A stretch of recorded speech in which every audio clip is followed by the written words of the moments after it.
who, as I said, is Director of Planning for the City of Brantford. Paul also has that terrible cold that's going around right now, as do I, which is why I'm not going to shake anybody's hands. I've been saying this all day because I've been coughing into my hands nonstop, so I won't be doing that. And I don't have any problem passing you the mic because you're diseased as well. So that's not going to get any worse. But Paul's losing his voice, so we're going to be patient with Paul while he goes through this process. So here you go. Thank you, Mayor Friel. Thank you, and again, I apologize. My voice is in and out. If you cannot hear me, just please let me know. Wave your hand, or thank you.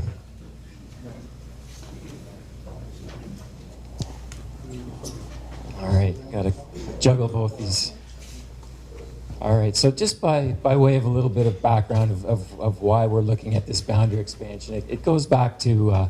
It goes a lot further back than Places to Grow plan, but the Places to Grow plan is a good starting point. I'm sorry. The growth plan? Put it right in front of your mouth. Okay. It's directional. How's that? Is that good? Okay, sorry. So the growth plan was released in 2006 by the province. That plan released population and employment targets for all counties and regions within the Greater Golden Horseshoe. Each municipality must plan to achieve these targets in terms of doing their land use study and studying servicing to accommodate the projected growth for those municipalities. When the plan was released in 2006, it was a plan to 2031. In June of 2013, Amendment number 2 to the growth plan was released, and that increased the population and employment projections for the city of Brantford, along with other municipalities subject to the growth plan. So the population projection for the city to 2041 is 163,000 people and 79,000 jobs. So when these figures were released, we reviewed our growth management study that was prepared in 2006, and we completed our own land budget inventory, and we had also completed an intensification strategy. All those studies were done to determine how we were going to manage this projected growth in terms of population and employment, and where that all could fit.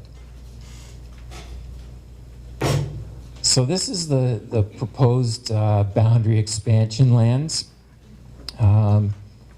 Everything that you see on the screen in yellow is proposed for future residential development, and within that residential you would have your neighborhood commercial developments, you'd have your schools and your parks. The blue area is employment, which is your industrial areas. So just give me 1 second here. I want to leave the map on the screen. I want to talk about the areas. So the area that we're talking about, this is Powerline Road, and this is Governor's Road to the north. Gulf Road is here to the west, and this is Garden Ave here, and the Highway 403 is right there. And then we have the southerly lands into Two Heights. Excuse me. All right, so in terms of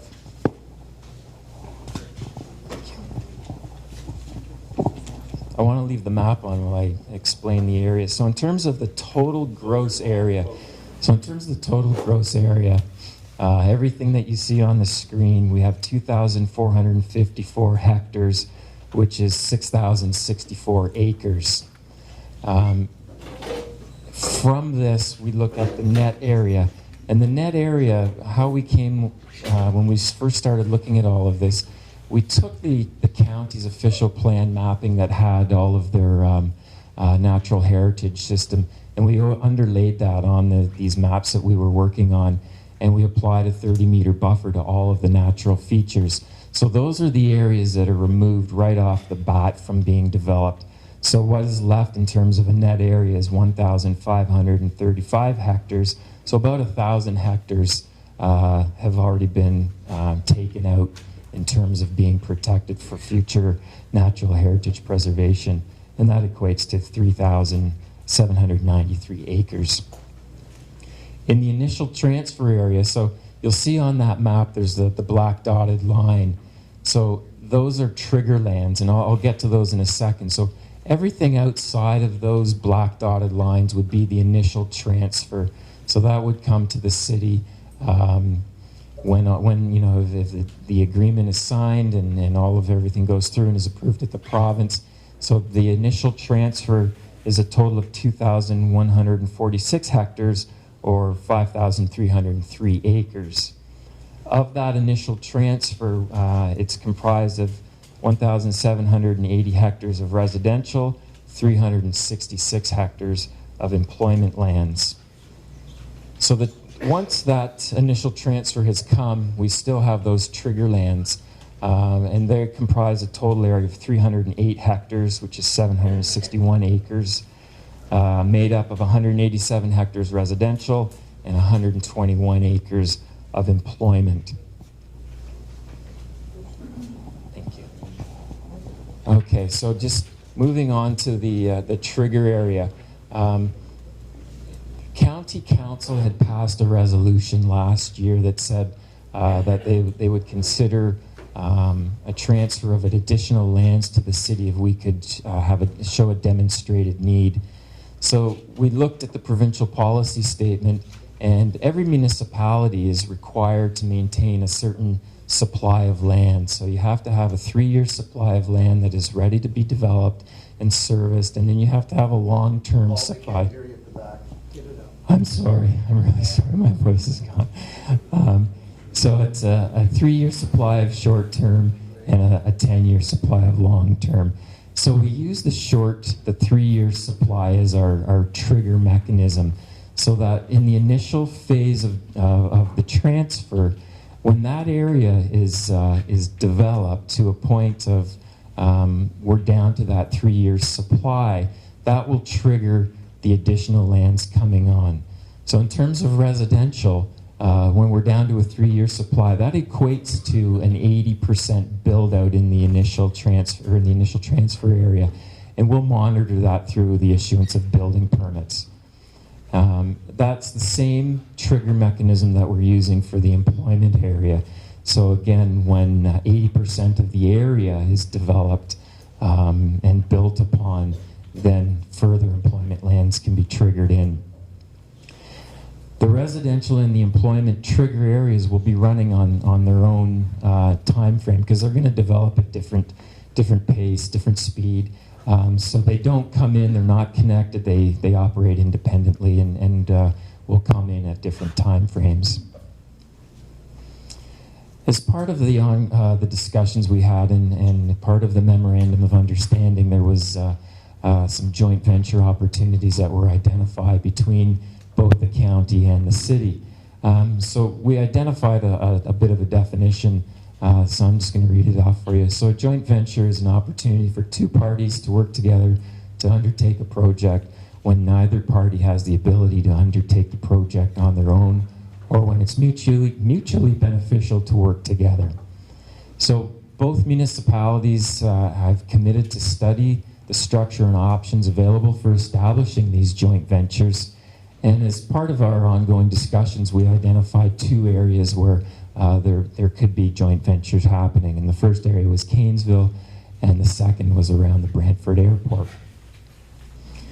So in terms of Cairnsville, moving into the joint venture, we need to do some initial studies in terms of looking at the servicing. So the city's committed to complete a serving analysis by the 3rd quarter of 2016 for all of the transfer lands, including a review of the Cairnsville area. The servicing analysis will determine budget estimates to bring services to that area and servicing options as well for Cairnsville. The county and the city determine at that point, once we've got those budget analysis back, they'll look at those and we can determine if it's agreed upon that we look at these joint venture opportunities. The city, through the memorandum of understanding, has committed to allow the county to connect to municipal services, whether it's done as part of the joint venture opportunity or if the county wants to go it on their own. If they choose to do it on their own, then they would pay for that connection and pay a user fee, similar to what is going on with the water in Cairnsville right now. So this is the Cairnsville joint venture area, and this area really follows the settlement boundary for Cairnsville that's in the county's official plan right now. Okay, in terms of the airport, again, it follows the same kind of mechanism that we'll prepare that master servicing analysis for this year. And again, the city and the county will review those cost estimates and budget estimates and determine if there is it's viable to study this further and do a joint venture. And again, it's the same. If the county wants to go and go it alone, the city will commit to providing a connection, but it's at the county's expense to connect and use that services. And again, this is a plan showing the airport joint venture area. The pale blue area is the settlement boundary around the airport right now, and the joint venture area would actually go out to Rest Acres Road beyond the existing settlement boundary right there. So in terms of the initial joint venture summary, preliminary analysis that have been completed suggests that there is potential for good long-term return and that it does warrant further study by both sides, both the municipality, or both the county and the city. And there are intangible benefits from job creation and other economic spin-offs that would create prosperity for both communities by doing these joint venture opportunities. In terms of compensation in the Memorandum of Understanding, the tax, in terms of the taxes, the taxpayers in any portion of the county that's transferred in would pay, the base rate would be the county's tax base rate in the year before the transfer. And then in subsequent years after that, the tax would be adjusted annually at the same percentage as the city's budget rate. This tax fairness would continue for a period of the lesser of 15 years to the date, from the date of the transfer of the lands from the county to the city. So you would, if you're living in your house and you continue just to live there, you're going to pay, you'll always have the county base rate from the year prior to the transfer, and then you're annually adjusted based on how the city's budget is increased or decreased. If the property is sold, then with the sale of that, then that property will automatically be taxed at the city's rate. And further, if the property receives a development approval under the Planning Act, so if someone gets a severance or a draft plan, a subdivision or a rezoning, then again, the taxes would be brought on into the city rate. Okay, further in terms of compensation, for every residential lot that's developed, there's an $850 charge that will be paid, that will be collected and paid back to the county. There's a maximum of 11,123 units. I know that's a strange number, but that is in terms of our land budget, that was the number that we determined was the unit count that we required within the boundary expansion area. In terms of employment lands, there would be a payment of $3,500 per hectare at building permit. And again, these are fees that are transferred from the city to the county. The city is to assume responsibility of all the boundary roads as part of the transfer. And the county will receive compensation in the amount of the county municipal taxes levied on the lands in the year prior to the transfer of said lands. This amount will decline over an 11-year period. So in the first year, the county would receive 100%. Next year, it would decline down to 90%. So after 11 years, it would be zero. So it's a compensation over an 11-year period. In terms of next steps, so we've got a memorandum of understanding signed. We're doing these public consultation events. So there's this one tonight, and we have another one next week. After the public consultation, we'll be preparing a report, both the city and the county, summarizing everything that we've heard, all the comments we've received through email, written comments, and we'll be taking that to our committee on to our council on January 26th.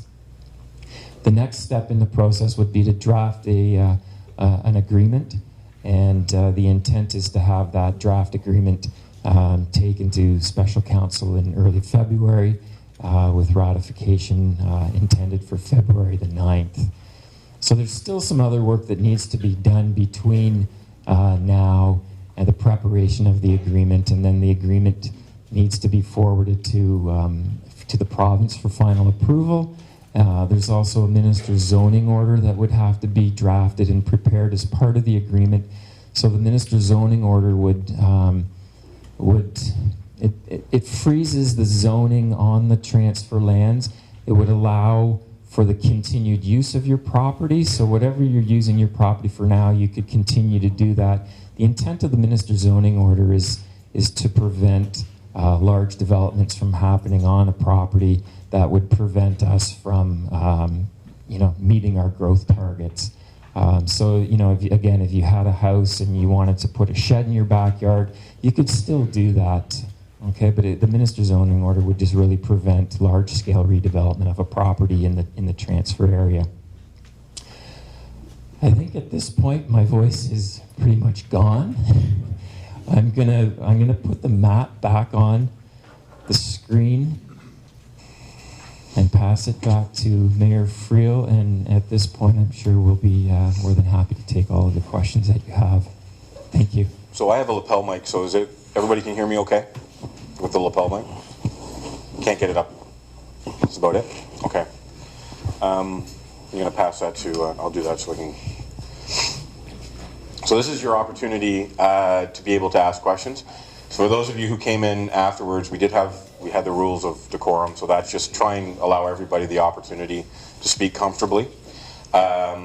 Everybody, as we said before, please, we're going to speak twice for 5 minutes so that we can hear as many people as possible over the next little while. And Maria, I'm going to get you to take the mic. So this is Maria. So this is the person whose attention you have to get a hold of. And we will begin. I'm going to ask you for the clerk, for the record, to state your name at the beginning of. Did you want city, county? Do you need that? Name and address is usually helpful. Name and address. So for the clerk, for the record, if you could state your name and address for us, we'd appreciate it. So, who wants to go?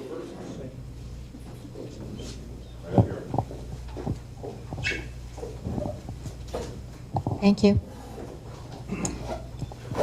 Good evening. Caroline Barlett, 11 Davern,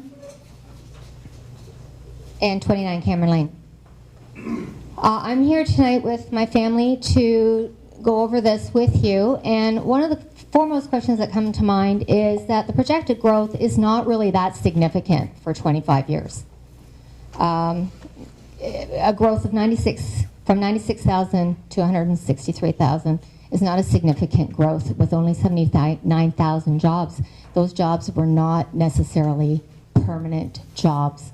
When we're looking at development, they seem to be temporary jobs, construction coming in and then people leaving once again.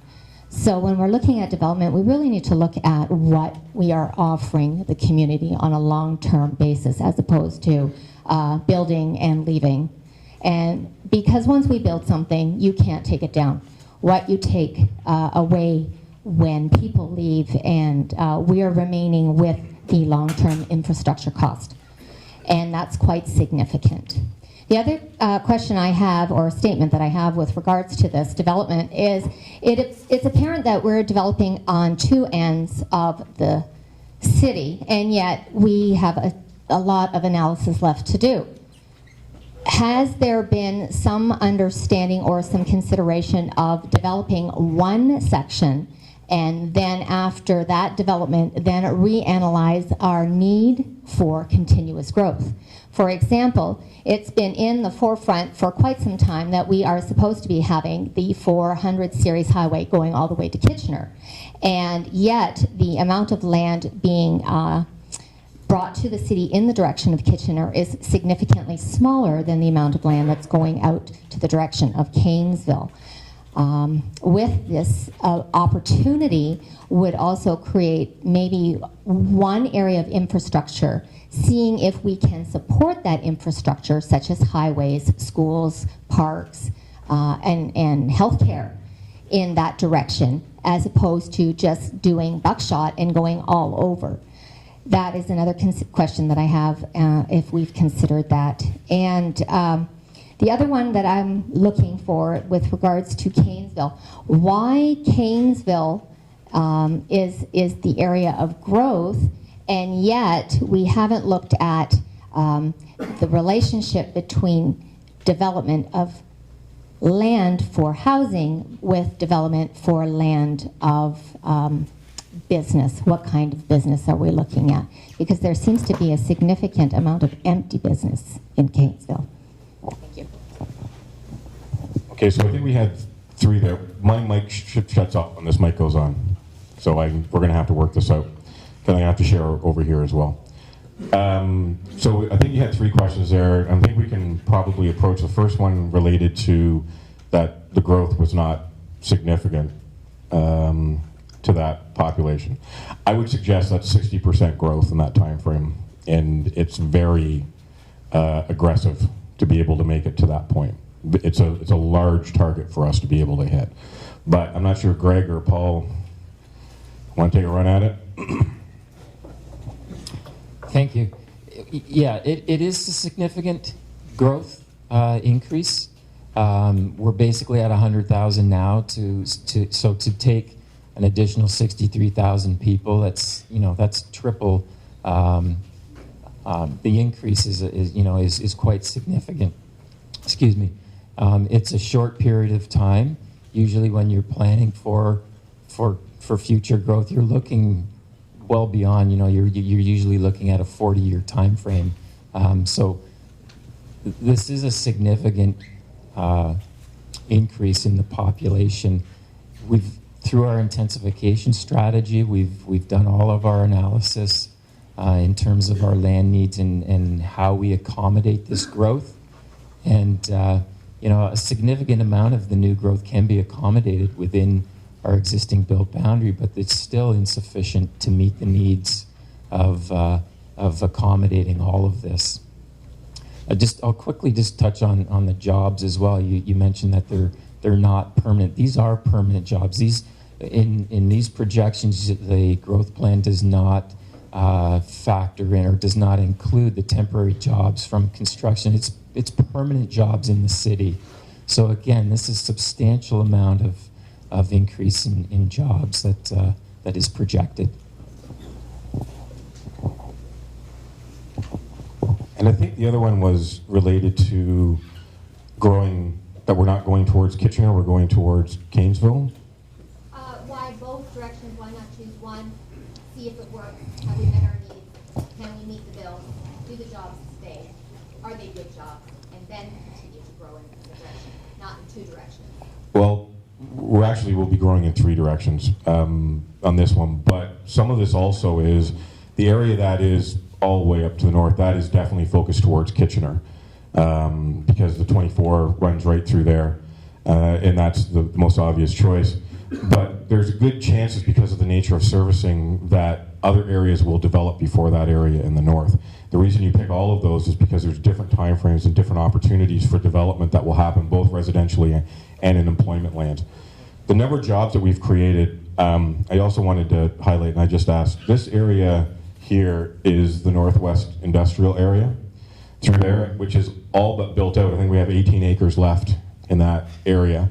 And we have the maximum, the square footage that we could get in there, and there's about 2,800 to 3,000 jobs in there. So you get an idea of why we need as many jobs as we do to be able to hit 7,900 or 79,000 jobs ultimately. And as Paul said, they are all full-time and permanent jobs. Those are the only ones that are counted.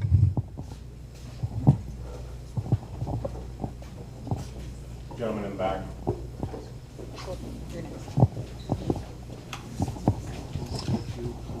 Tony Bulson, 135 Hunter Way, Brantford. Looking at the map, the lands to the north, they've been in the mix of this boundary change for almost as long as I've been in Brantford. But my concern is the lands on the south.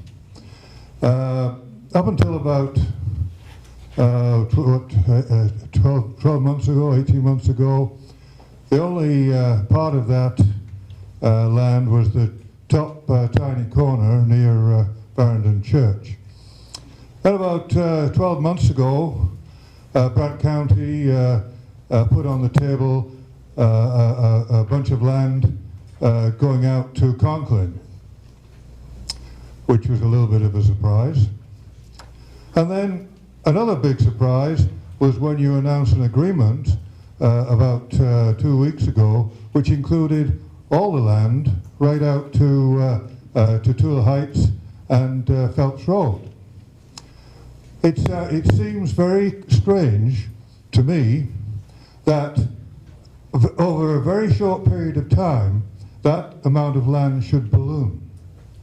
So what is pushing, what is influencing the boundary change to include all that land so quickly?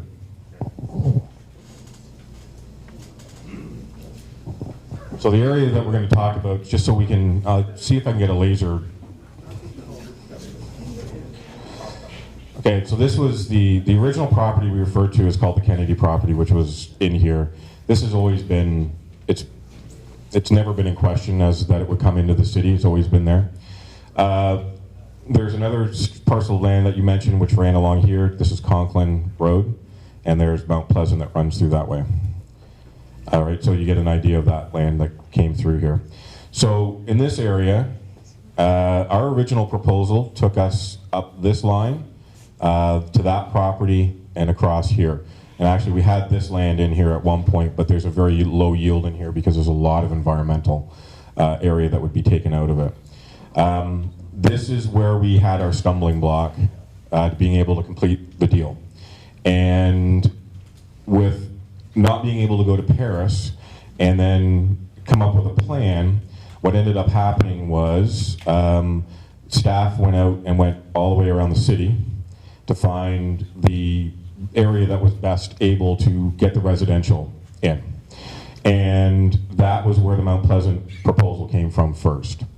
So this area is already under development. There's already plans of subdivision, etc. in this area. It's easily serviced. It's all contiguous with the city until you get to the highway, which means that it is adjacent to, the roads line up, the services line up, transit lines up, it's contiguous.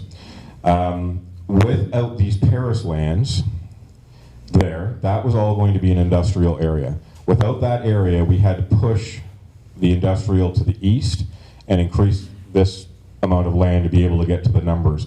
When we pushed this land to the east, the residential came out of there. That's why we needed residential land that could offset that push. That's where the Mount Pleasant lands came from. The first proposal for the Mount Pleasant lands went on the table for staff, I think it was towards the end of November. It was presented to councils as a concept on December 21st. On January 4th, both councils reviewed the proposal, and we announced it on January 5th. So from December 21st to the 4th to the 5th announcement, that's the time frame that we were working under, which is about 2 weeks. It is one of the things that we get from both sides whenever you're dealing with public consultations, negotiations and boundary adjustments in every community. The last round we had the provincial development facilitator in. All of her meetings had to be closed because you're moving lines around, you're talking about where someone's going to be, where their property is going to be, and you don't do that in the public forum. And those discussions always come out and are done in camera, always. Because we had opened this up in the last round, the last letter of intent, this whole area, none of this was a surprise. So we've spoken about it straight up through this whole process. But this area came in as the only area that worked, that was contiguous, that gave us the opportunity for residential growth that would meet the targets and fill in that area that went out for industrial, employment lands. We're supposed to call it from the province now. So that's really what it was. 21st, council saw it for the first time, approved it on the 4th, announced it on the 5th, which is about 2 weeks from when we all had the opportunity to see it, which is honestly as quick as we possibly could have done it to get it done. So that was that. I hope that answered what the question was. Next, I'm right here, so. Why couldn't we go to Paris? Why couldn't you go to the Paris way? Can I get your name? Oh, sorry, Sharon Lazenby, Sorry, can you just speak 59. into the mic to do it? Sharon Lazenby, 59 Tubla Heights Road. I would like to know why the corner is taken out from this, that Paris became. Here, we'll do it. Okay. I'll do it for you. Why? Whoop. Okay, don't touch this thing where the lights are. Well, the question was, why was Paris taken out of the discussion? Okay, Paul? I think maybe let the mayor go first. Mayor go first? He's the head. Thank you, and ladies and gentlemen, and thank you for turning out, and thank you for giving this important matter your consideration, because it deserves it, it needs it, it requires it. So the answer is, Get you to come out here to do it, 'cause this well, screen's gonna block. is that too close to them? Should I get out of the way? No, thank you. It was a negotiation in camera, and I must say from the beginning, although there were maps published from time to time, nobody on any of those maps knew for sure that they were in or they were out, and the maps kept changing because it's a negotiation.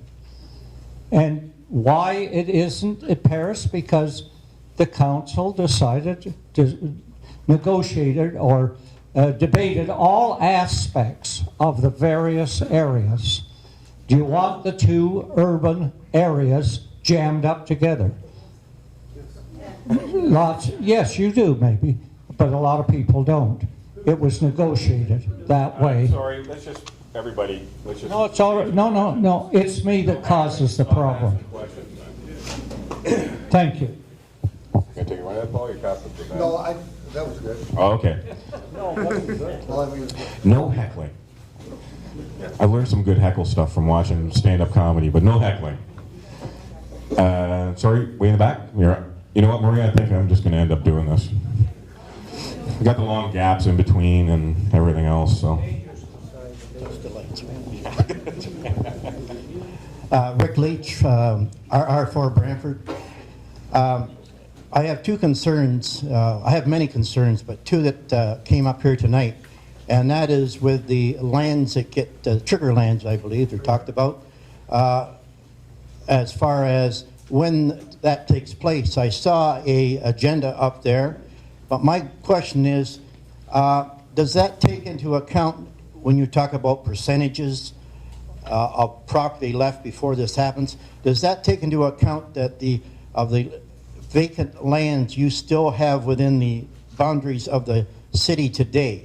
Or is that triggered specifically when those lands themselves are? Because as everybody knows, I think that's been at this for a while, that the provincial government is big on infill. In other words, to use what you got before you ask for more. And yes, I was totally against the amount of property that was going to be taken initially. I'm glad to see it's less, and to be honest with you, I'd like to see it as less than that. And that's one of my main questions, and the other part of it is that these properties were taken under the assumption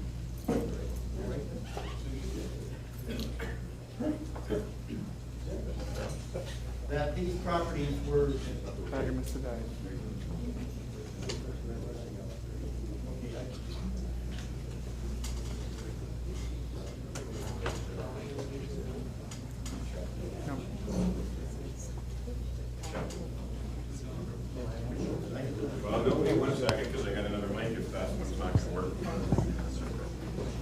it's flashing red 6, whatever that means.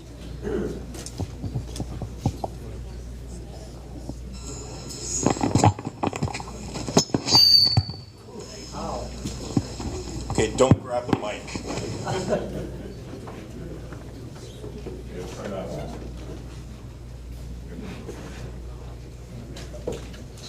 And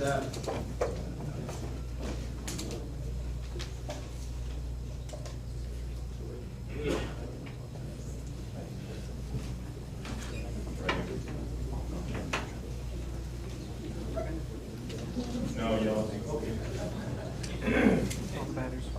the second question was that in regards to land that is set aside for environmental purposes, which really amounts to quite a few hectares or acres, however you like to convert it.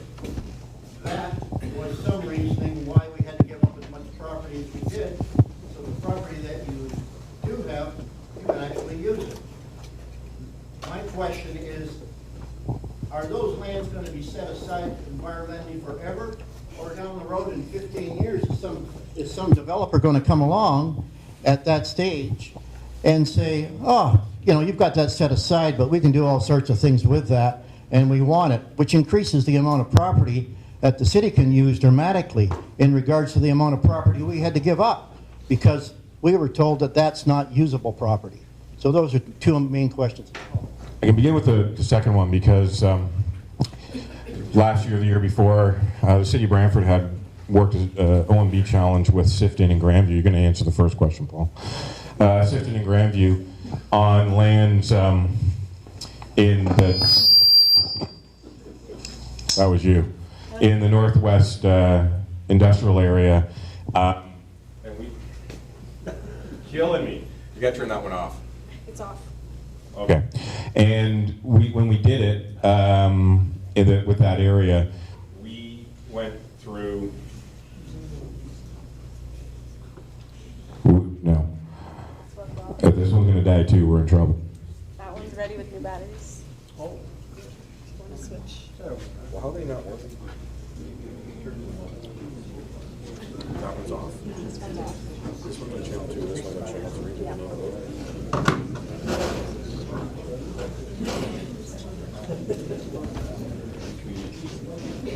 All right.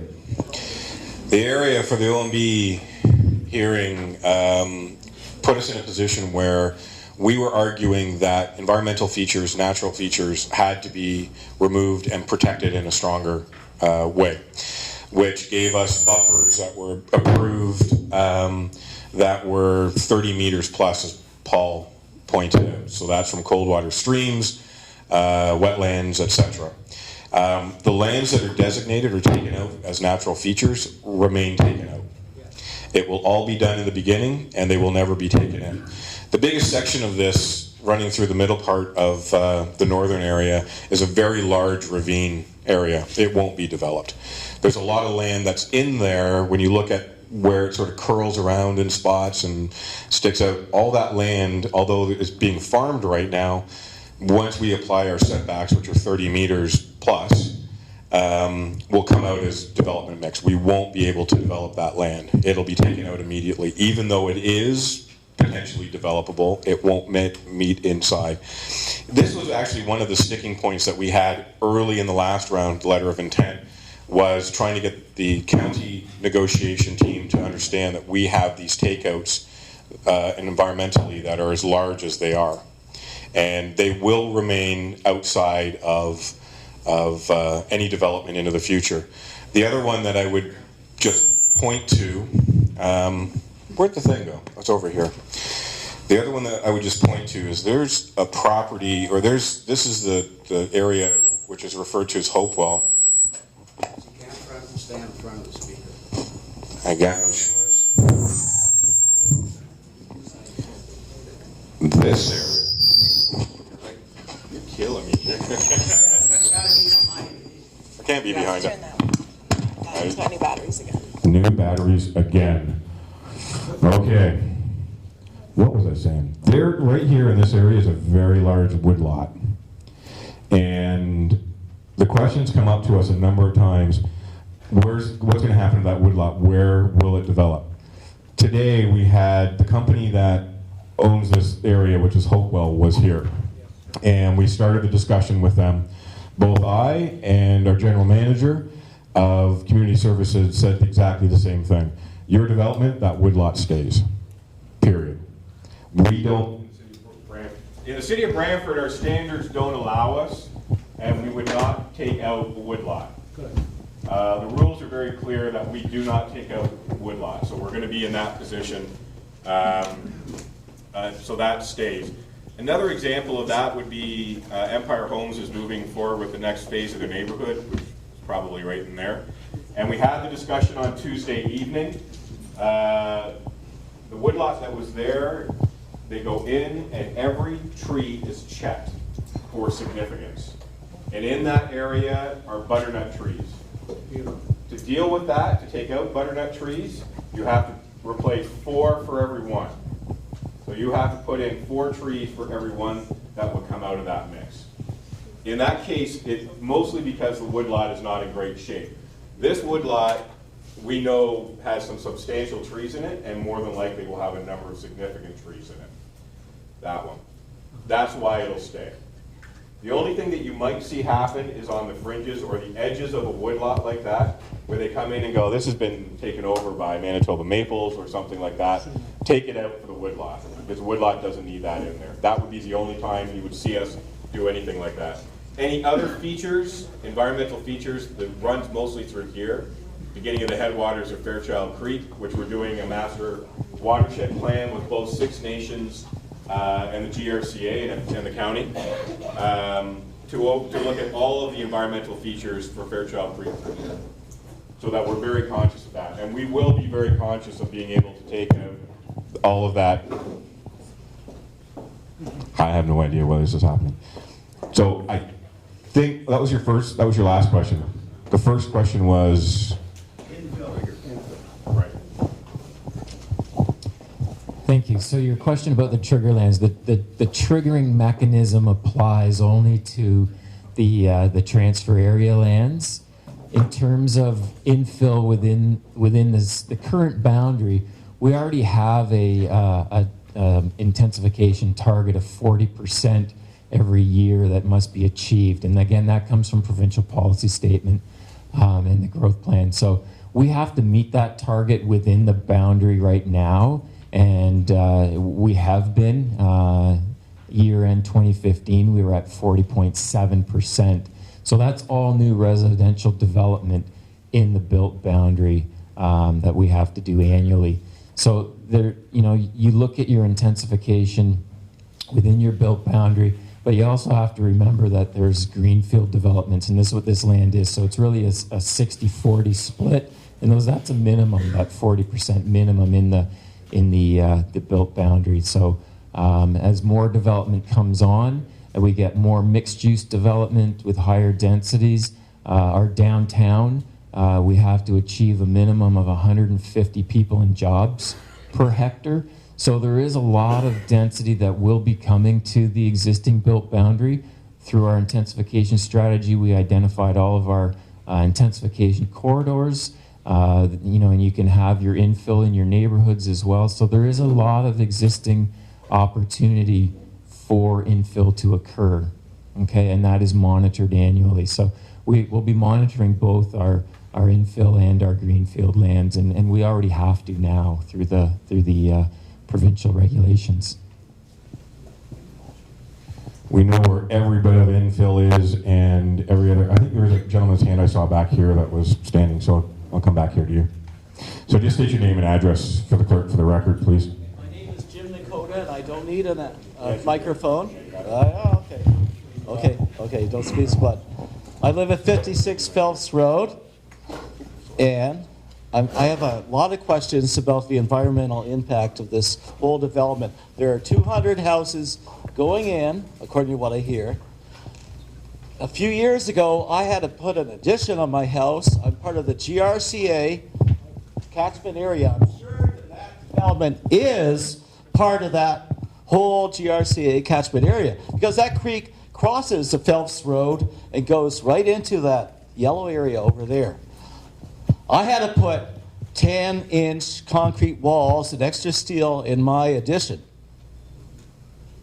What are the plans for those houses, those 200 houses going in? They've got to be part of the catchment area because that creek is right there. The headland is right there for the creek that goes into the Grand River. Have you had any contact with the GRCA? What is the plan for that area?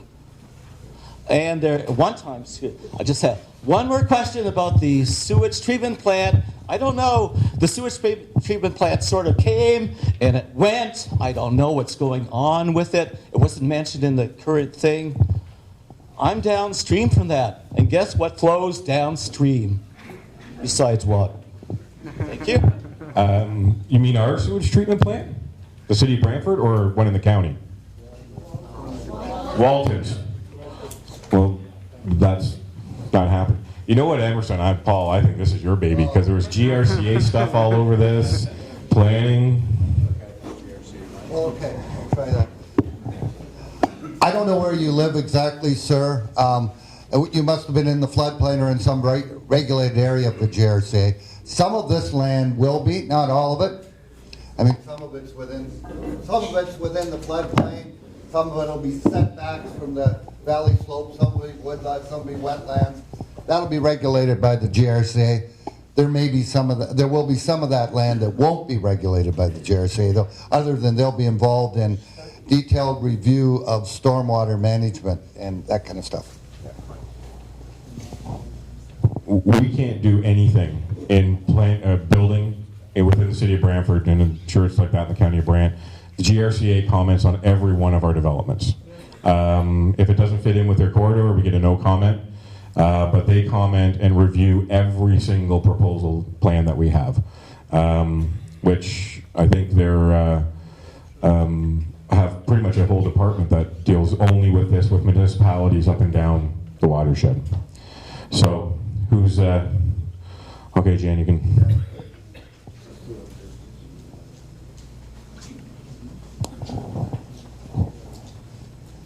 Good evening, everyone, and I'm glad to see such a big turnout. My name is Gahet Deal, alias Jan Longboat. I've lived at Six Nations forever, for at least 5 generations, and I have a few comments to make, and I hope you'll allow me to make them. I'm not asking for any answers, so I'll take up the answering time as well. That's why I'm sitting down, Jan. I think that what I'm going to say, probably most of you have never heard this. So I would really suggest that, and I put it in chronological order so you can see what's happened over the years. A lot of years, many years. And so I would just like to go through this if you'll allow me to do that. I've been sent here by my community, the people of Grand River, and the first one is that I'd like to say in 1784, the Haldeman Deed, I'm sure many of you heard about the Haldeman Deed. It really predates the creation of Upper Canada. Upper Canada never became Upper Canada till 1791.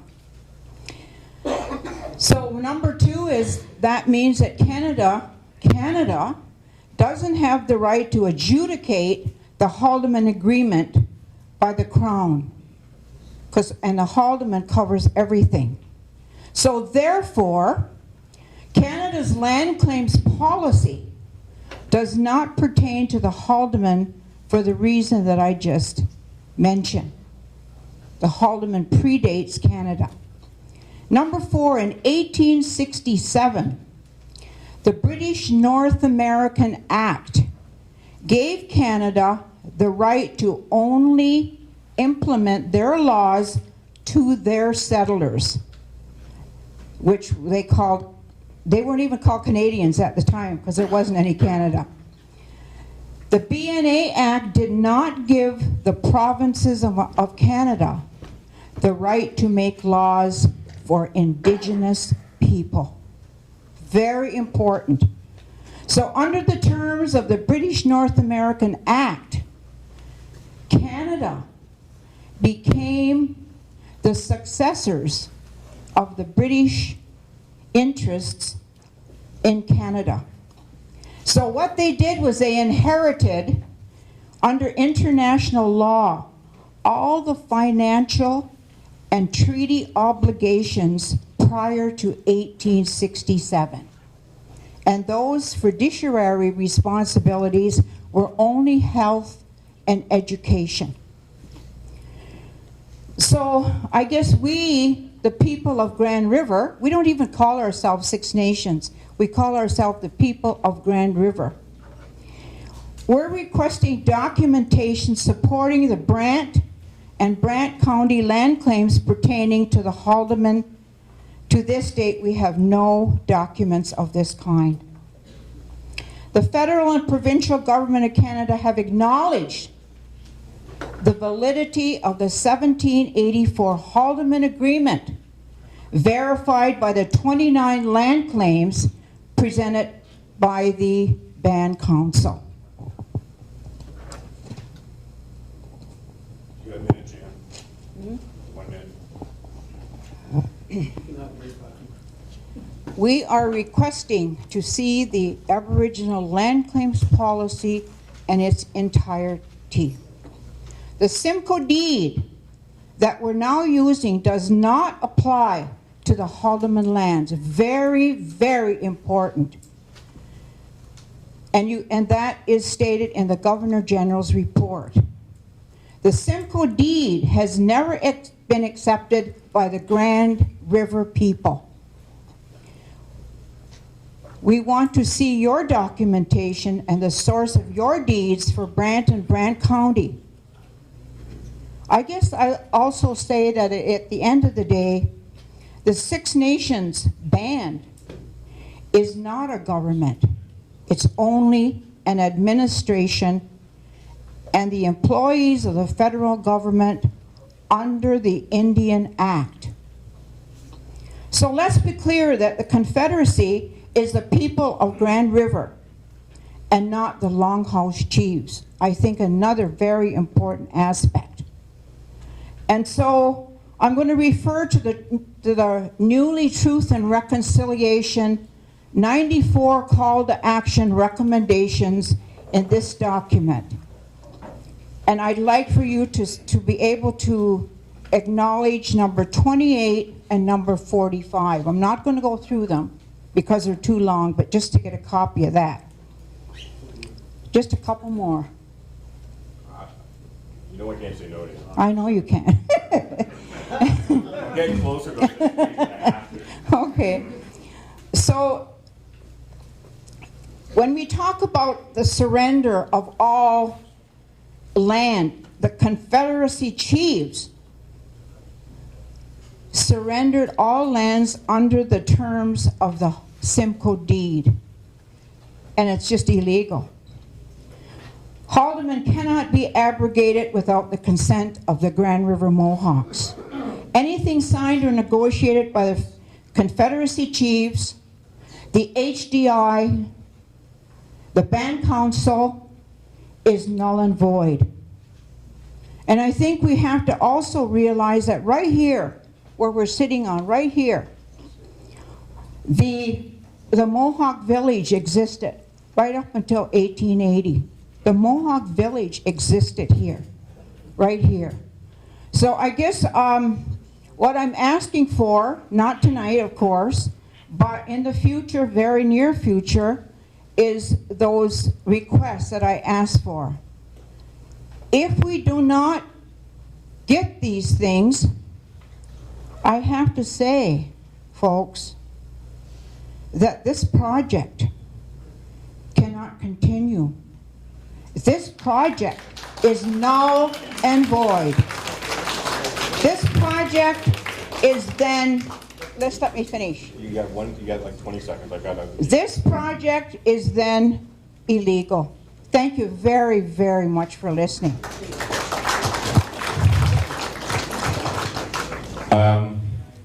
I have to say that we've been speaking with the Band Council. The Band Council is the recognized council on Six Nations. It is the council that municipal governments, federal and provincial governments speak to. It has been and has been our practice for a long time to speak with the Band Council. We have been informing the Band Council of what's been going on. We will be in the city of Brantford, actually starting next week, starting the process of discussions with Six Nations about the consultations on the land, and discussions related to land that they have a relationship with in the Mount Pleasant area and the joint venture in the airport. Those are the kinds of discussions that we're going to be having with Six Nations through the band and elected council. Okay, so next.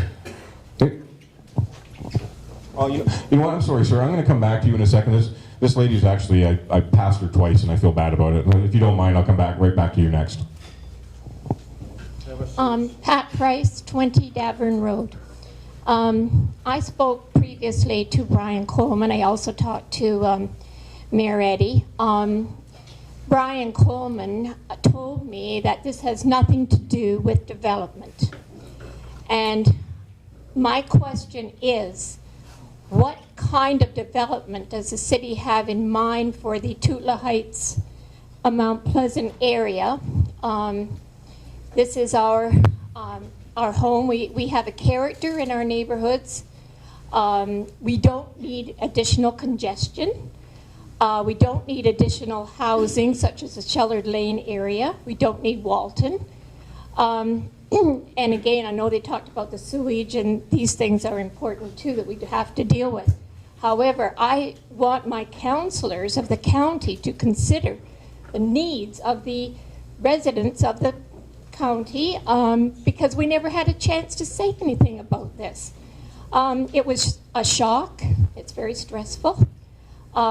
We don't care about street lights, and we don't care about sidewalks, and we don't care about stop signs and additional traffic, particularly on Tootla Heights, of course.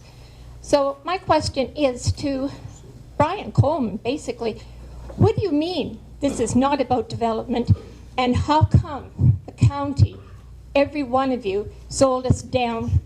I'd like to know why that happened. You gonna do it, Brian? No, he's not.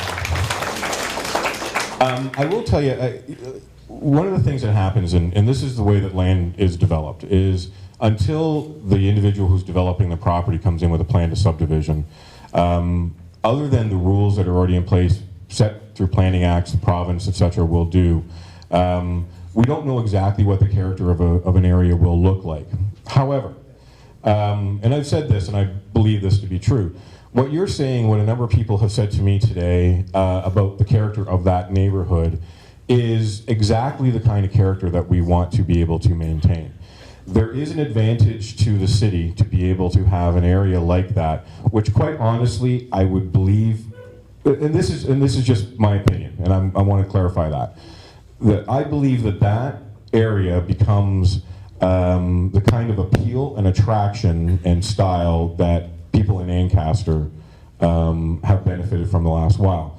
The reason I say that is in the city of Brantford and the county of Brant, when a company moves here, the likelihood that their senior executives are going to move into Brantford or Brant County is slim to none. The number of people who move to Ancaster in that situation, or Oakville, Burlington, is probably, John, about 100%? 99%? It's because we don't have that kind of offering that's available.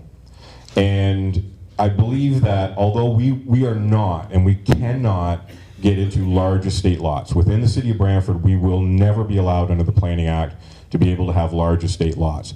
But that doesn't mean that you have to do loopy street upon loopy street, suburban kind of style. There's a lot of opportunity through proper design and planning to be able to turn that area into something that is much more attractive.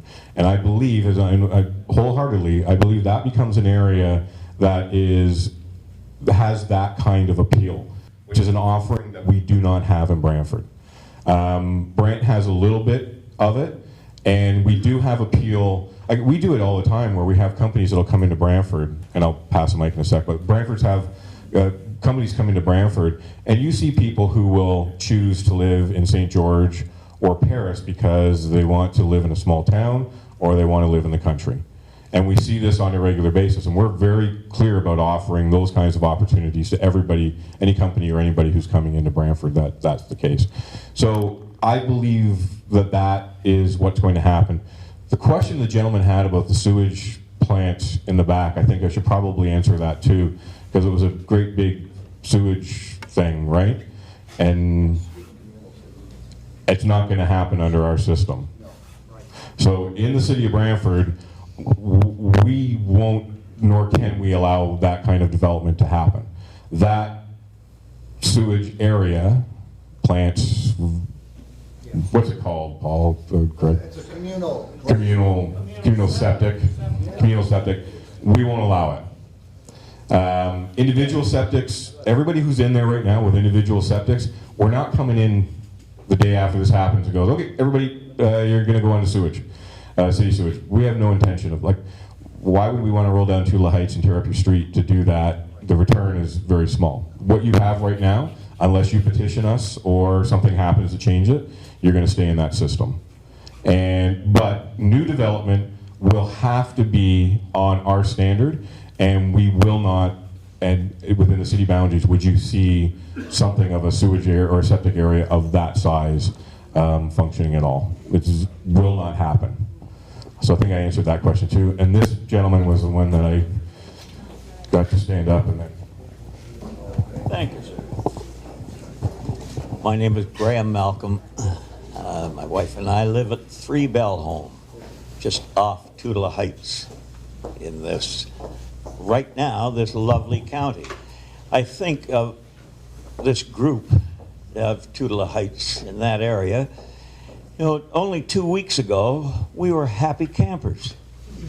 And then suddenly, we find out that our mayor, who I love dearly and voted for, has thrown us under the bus. Yeah. Well, let me finish. Yeah.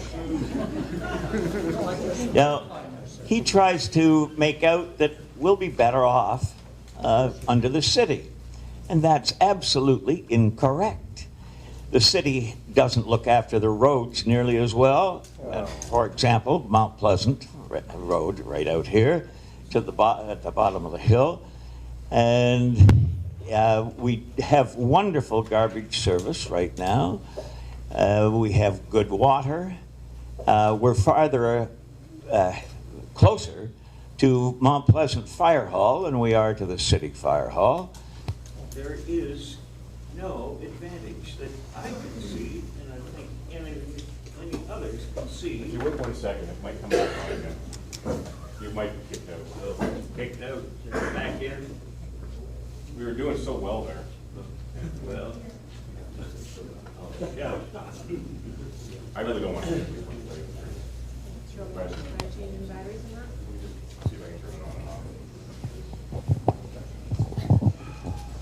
You know, the light's on, I don't want to turn it I think the city needs audio equipment.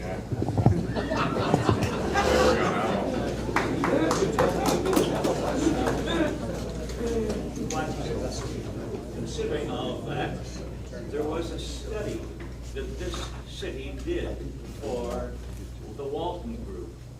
The mic's off again. You turned it I off. think you turned it off. How do you turn it on and off? It's the mic off.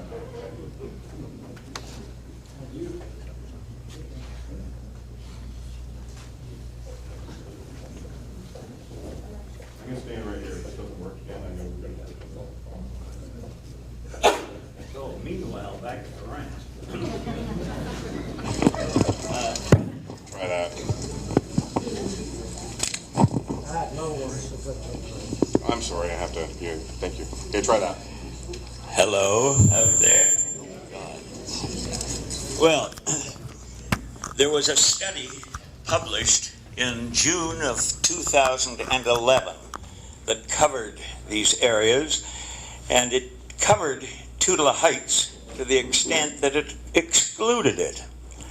It took in the Walton property it took in west of Mount Pleasant Road. And I want to know why that study was trashed. It protected our rights. It was non-intrusive. It would have worked very nicely. You must remember it. June of 2011. Oh, you mean the last letter of intent? The letter of intent that we had. Yeah, we love that one in the city, but it didn't make it. It didn't make it on the floor of County Council, and that's all I can tell you. That was a proposal that we had that we passed as a city council. We did our public consultations on it, and it didn't make it onto the floor of County Council, so it never saw the light of day. And that's where it died. That's why we were back to this one again. Correct. So, question? Nick and I live on 26 Calhoun. The Two Lights area, I'm assuming it doesn't include the village of Mount Pleasant. It's not included.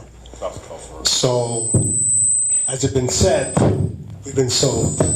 Thank you very much. All right. Change the batteries again? Yep, I like that for channel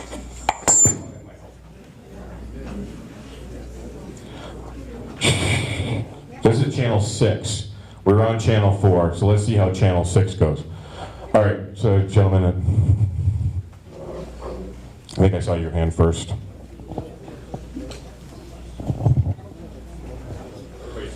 Testing, is it working? My name's Adam Harms. I live at 213 Phelps Road. I just had 3 sort of empirical questions. In terms of the southern area, how many residences do you need there to actually meet your target in terms of the growth target? So that's question 1. Question 2, I was speaking with one of the planners earlier, and I'm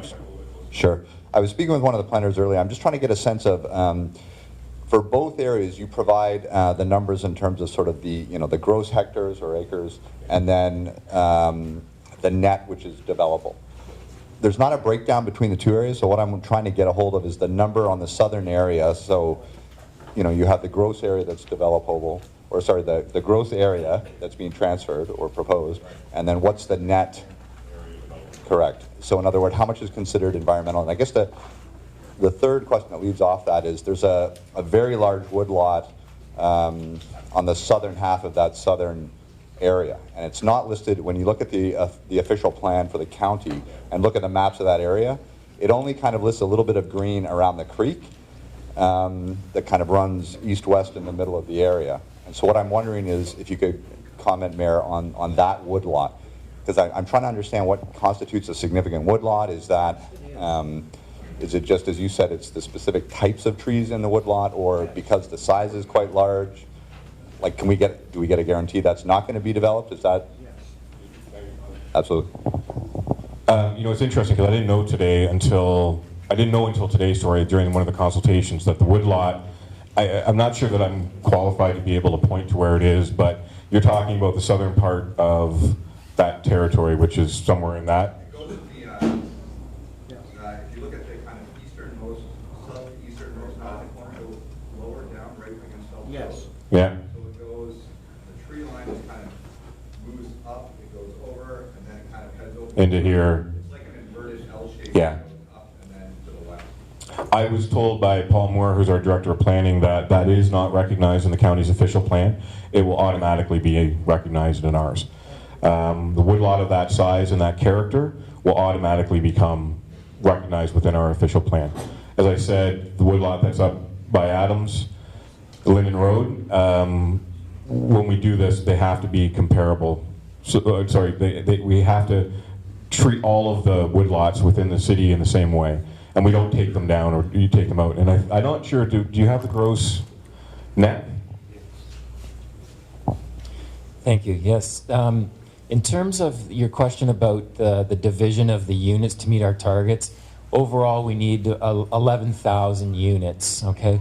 We haven't at this point divided it out as how many are going to be in each area. It's way too early to figure that out yet. That'll come as we do secondary planning. But in terms of very rough calculations in terms of gross and net, Tootla Heights gross area is about 446 hectares, and the net area is about 297. Okay, so that would take into account that woodlot plus a 30-meter buffer around it. Okay? Okay, here's the gentleman who was just behind who had his hand up. Another dapper gentleman, or bearded gentleman as well. Peter Moak, 63 Hobart Crescent. A question of clarification and then two others. Mayor Friel, you did say earlier when you were referring to the woods, I think Hopewell is the developer up there. You mentioned butternuts. One butternut for 4 other trees? You mean 4 other butternuts? The butternuts are threatened. Yeah, four butternuts for everyone that would come out. And that's only because that lot wasn't significant, but the tree is. The second question, one about my property fairly recently. One of the maps that I was shown was a green belt or a green ribbon around the city. What I am reading, what I'm seeing, what I've learned today suggests that nobody recognizes that. So my question is, well, what on earth ever happened to it? Did I imagine that I saw it, or did somebody sell me a bill of goods? The other comment, there was a gentleman back here early in the evening asked why things were moving so quickly. I know from my own military training that surprise is an excellent thing when you're working with an enemy.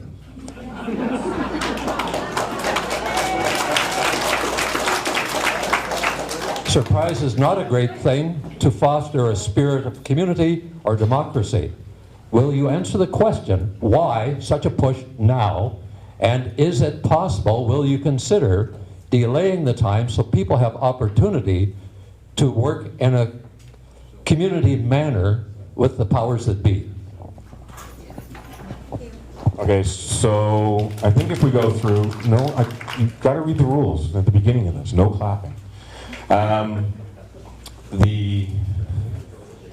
got lost in the first two, so you got them?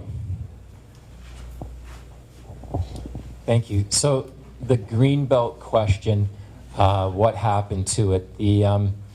That Greenbelt or fringe area was a product of the 1980 Brantford Annexation Act, which no longer exists. There was in that act a schedule, it's referred to Schedule C, that is a legal description of that area. When the Brantford Annexation Act expired, thank you, the Schedule C legal description was preserved in the Municipal Act. So the map that went with it and that identified it as a permanent agricultural belt, that doesn't exist. It's just the legal description that's in the Municipal Act. There's 2 paragraphs in the Municipal Act. The first paragraph, and I'm paraphrasing, basically recognizes anything in that Schedule C description as being for agricultural and related uses and mineral extraction. However, the second paragraph says that those lands can be developed for any other use in the official plan as long as there is agreement between the county and the city. Okay, so that's the legal status of that Schedule C or Greenbelt area. First question, what was the second? Okay.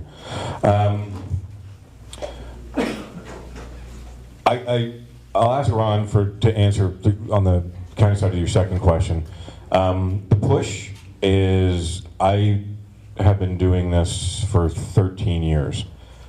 We started these negotiations in 2003. And we reintroduced them in 2011 and thought we had a letter of intent. We've been negotiating aggressively for the last year to be able to find it. And I recognize the short time frame, but the city of Brantford's position is that we're going to proceed with the time frame that we've already laid out. And actually, we don't know the exact time frame, but the next steps are set out. so that you all have the opportunity to read them and participate. The, 12, 13 years is a long time. We have not listed the number of meetings, the number of hours, but I want to tell you the amount of time and the energy that's gone into this in this period is unbelievable. I doubt if there's any other area in the province gone through there. And we're just fortunate that the provincial government said you've had enough time, you've taken too long, it's finished. We'll make the decision. And Minister of Municipal Affairs said to me personally at a meeting, go home and please settle it and come back to us with a proposal. Because if you don't make a decision locally, we will make the decision, and I'll tell you right now, nobody will like our decision. So heeding that advice or directive, we decided that we need to move along, but it's a long time.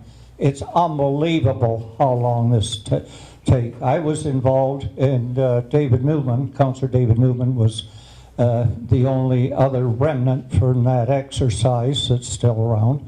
He was there, and it was entirely different. We met every Thursday afternoon for weeks, perhaps months, and it was settled and done and sealed. It's entirely different, taken a long time. I agree, there are changes. And the other thing I want to make absolutely clear, nobody knew, because there were some maps in the papers from time to time, nobody was guaranteed that they were in or out. That is a fallacy to say everybody else knew and they had the opportunity. Anybody could have presented a letter, and I guess some of them did based on those maps, but nobody knew whether they were in or out because of in-camera negotiation. Thank you. And again, I mean, we went through this with, without being able to go to Paris. As I said, we shifted the industrial area to the east, and then we need the residential area. That's where the proposal for the Mount Pleasant area came in, to be able to manage it. Okay, Ella.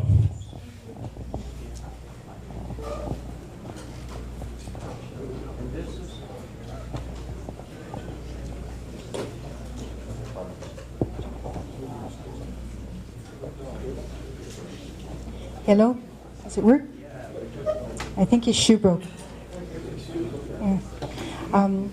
I'm Ella Haley, and I'm from Ronald Road on the far end of the county, the east end of the county. I have the Crombie report here. It's posted online, and Crombie has spent quite a bit of time looking at how communities plan for growth. And so basically, he says here he received 19,000 letters, plus he did, I believe, 17 consultations, one in Brantford. And here's some key points. Not all land that's designated for growth will actually be needed by 2031. There's disagreements about how municipalities assess land needs for settlement area expansion, including the takeouts, what they decide to take out or not take out. There's a big variation in methods that are used by different municipalities to determine the amount that's needed. And then he quotes the Neptis Foundation. They're very respectable researchers. And they are saying on page 74, we need to address, he mentions this, he cites them, we need to address the oversupply of land that is designated for growth in municipalities. Page 76, we need to address the knowledge gaps before decisions are made about how much land is actually needed.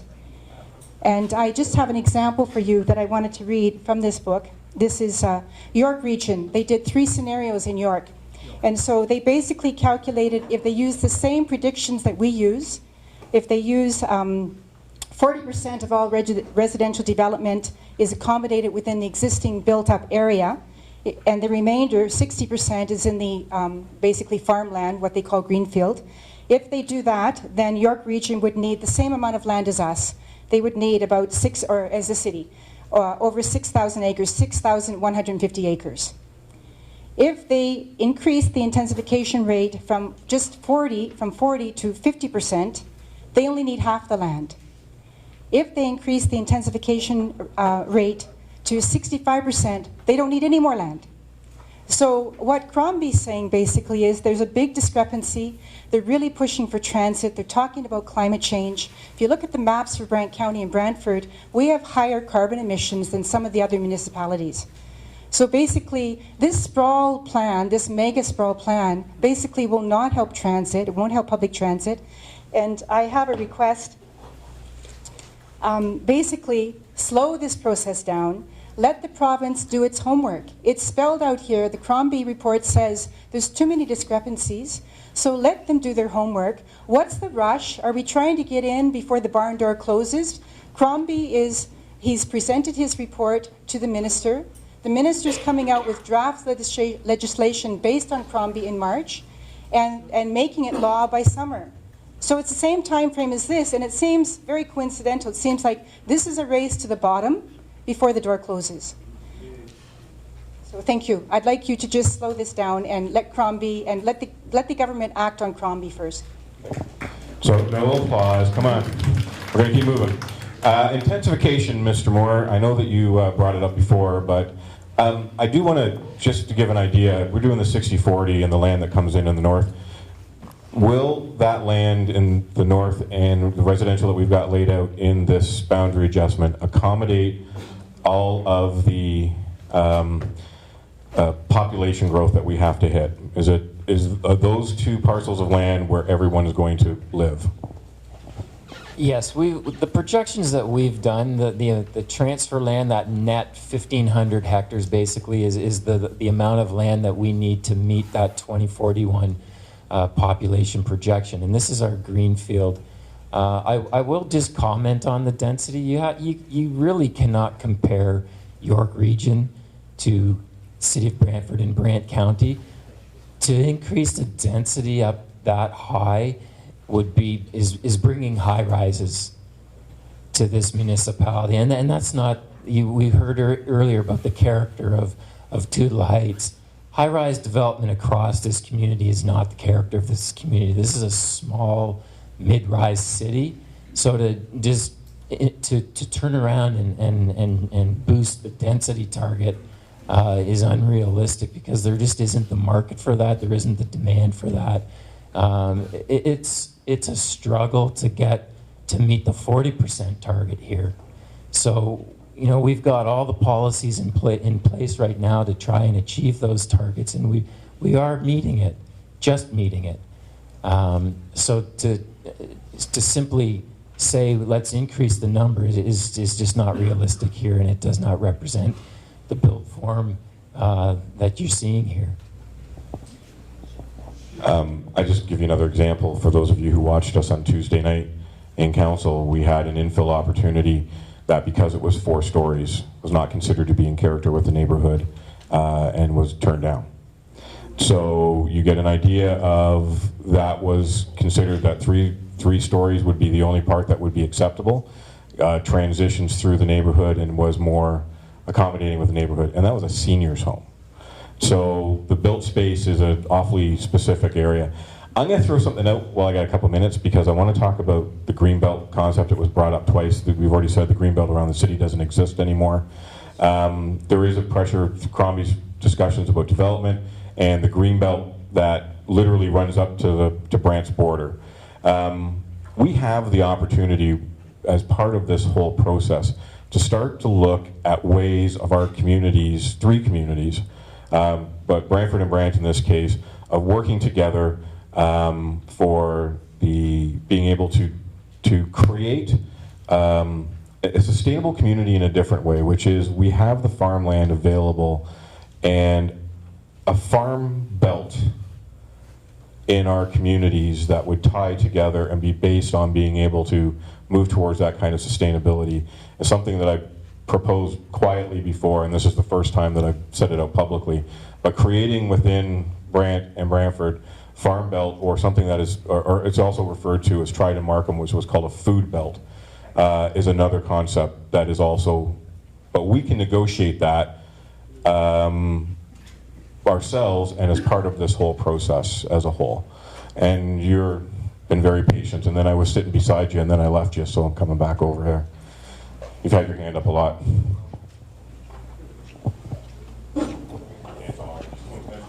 Dennis Forster, Adams Road. I want to go back or talk about the boundary change fact sheet. So I'm in the blue area that you guys want to make industrial. I believe it's what it's zoned for. You say that the areas, you talked about the woodlot, the creeks, the drainage, the slopes, the valleys, all the stuff that is stated here in the fact sheet. You said that that wouldn't be developed. You guys were out there, I guess, today or recently, and you talked about the woodlot only. Have you guys walked the property? I'm right in there. I have 9 acres. It's everything that you've got here in the sheet. You also talked about, I think it's 184 hectares. And when you eliminate the wetlands, the creeks, the slopes, the valleys, and then you add your buffer zones on top of that, what are you left with? Is that what you're saying is the 184 acres? Okay. So that's the first question. The second one is I have to go back to, still once again, why not Paris? To be honest with you, Mr. Mayor, why you would want to get rid of that area where I live? I get basically nothing for my taxes, so you're not putting any money into it. So why wouldn't, if you're not putting anything into it, why wouldn't you want to keep that? Okay, so there's a question for you too. Paris, once again, I have 2 family members that live there off of Rest Acres. New subdivision there. They're having to truck in topsoil so they can grow grass. If you looked at the land where I am, beautiful rolling hills, soil is much better than Paris. Let's see. You talked about compensation, but you only talked about compensation for the county. What about compensation for myself or anyone in one of those blue areas? Okay. You also talked about jobs. I've been part of a family that was expropriated. The Highway 403 went right through my family's property at 52 Highway in Ancaster. I get it. I was part of the expropriation in Brantford downtown when 41 buildings were torn down. I get it. This does not make sense. I'm not going to stand in the way of development if it made sense. If someone wants to bring in and put in a Honda plant, I'm okay with it. If someone wants to come in and put up a factory, and I'm not trying to put anybody down, but if someone wants to put up a factory and it's going to employ 10 guys that drive around on a forklift, I'm not interested. So we can get to the employment, and I think what you're talking about is warehousing. Okay, and we get that.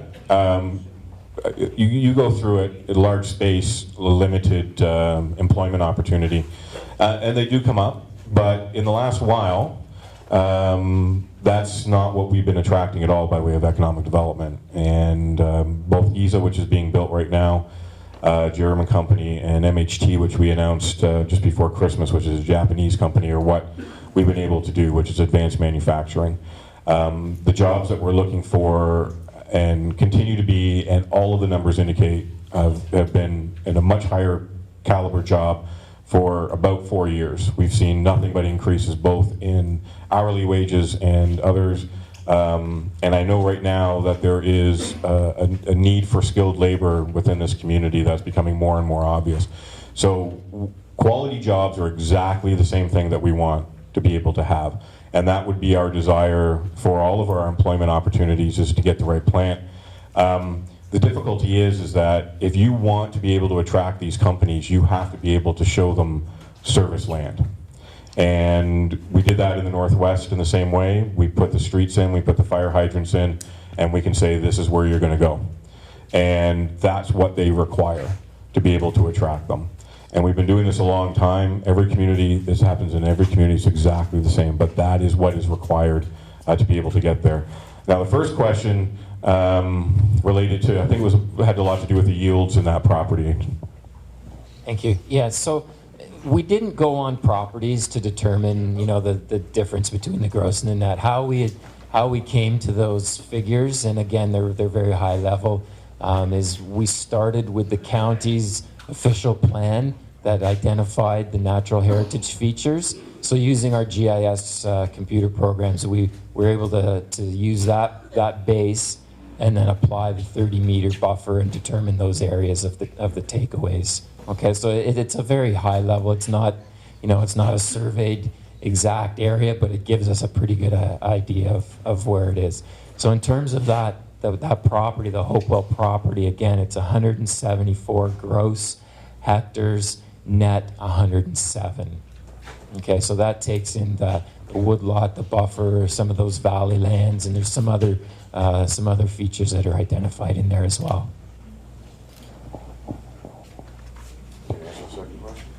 Why would you get rid of them? The second question was? Why would you want to get rid of them when he doesn't cost you anything? It doesn't cost us anything. Well, I think the statement is you don't get anything for your taxes, and that's a fallacy because everybody has emergency services available, and they're all cost more every year to operate, no doubt about it. So we have police.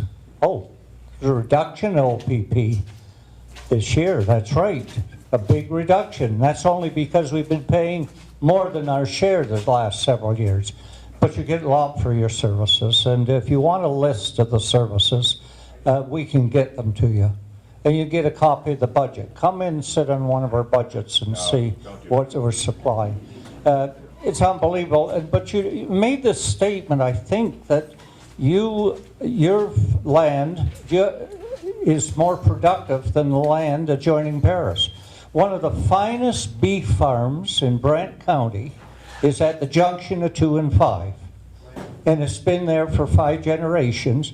And it's so good that VG Meats have contracted to take every animal they can produce off that farm. So it's a good, pardon? No, so there is good production there, and some of it isn't as good as other.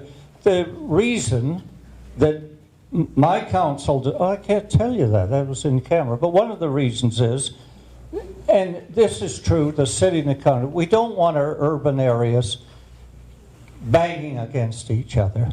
It's as simple as that. There needs to be buffer between, and that's what council debated, decided, and that's what's there. We want to hear your viewpoint, and I hope you put your comments in. They can go to council, that's what this is all about, and be debated by council, and I assure you that it will be debated, for sure. So, no debating back and forth. So, in my meetings anyways, I don't know what's going to happen next week. That's up to you. You guys can do whatever you want. But in the city meeting, it's going to be another story. So, Jim, you're going to have to sit down because one of the rules we said is stay out of the way. So, I think it was this lady right here. So, Mayor Eddie, you said, how do we feel? You want to hear how we feel about this? So I've been talking. How many people here from the Tootla Heights area? I'm curious. Quite a few. How many people really welcome the annexation? Yeah. So, as you know, been doing a lot of talking to the folks in the neighborhood, and I jotted down a few of the thoughts. I went to the Brant County Code of Conduct today. It says members shall be committed to performing their functions with integrity, accountability, transparency, avoiding improper use of influence of their office. Now, this is the one I want you to hear. Conflicts of interest, both apparent and real. Optics is everything, folks. No, I'm going to... No, actually, I'm going to stop. If you're going to get in there and question somebody's identity. No. Listen, no, let's stop. If you're going to... Quiet for a second and let me explain. You're not... I'm in charge of the meeting. This is the reason I'm saying is if you're going to question somebody's integrity or you are going to question something which conflict of interest is a legal issue. To do that in public crosses lines that I would not recommend that you do. Your opinion is not going to count here, Jim. You got the media stuff going on. Please, just all I'm asking for is the decorum rules were laid out at the beginning of the meeting. All I'm asking for is not to cross that line. That's all I'm asking for. Okay. But I will say, Optics are everything. How closed-door negotiations with an 11th hour, this is how we feel. This is how we in Tootla Heights feel. That Tootla Heights at the 11th hour was thrown on the table like a card in the casino. That's how we feel.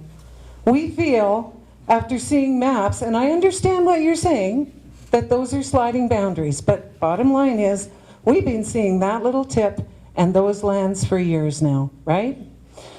So, I guess it's really hard for us to understand why all of a sudden like this, and why are we in such a hurry for this public consultation? You just said the city of Brantford isn't going to move its timelines. Why not? The people here need time to respond and to process this. We've had, what, 5 days? That's not okay. It doesn't feel okay that the city is starting surveys before this. I understand. I'm going to come back to that concept. Optics is everything. City of Brantford is starting surveys on this annexation before the deal is done. So how does that feel in terms of us and our public consultation? If they're presuming that this is a deal done.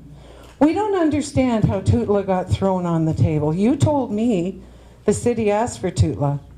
People from the city told me they didn't ask for Tootla. So something's not smacking right. It's not passing the sniff test. I could not say that. That's in You don't get to heckle either.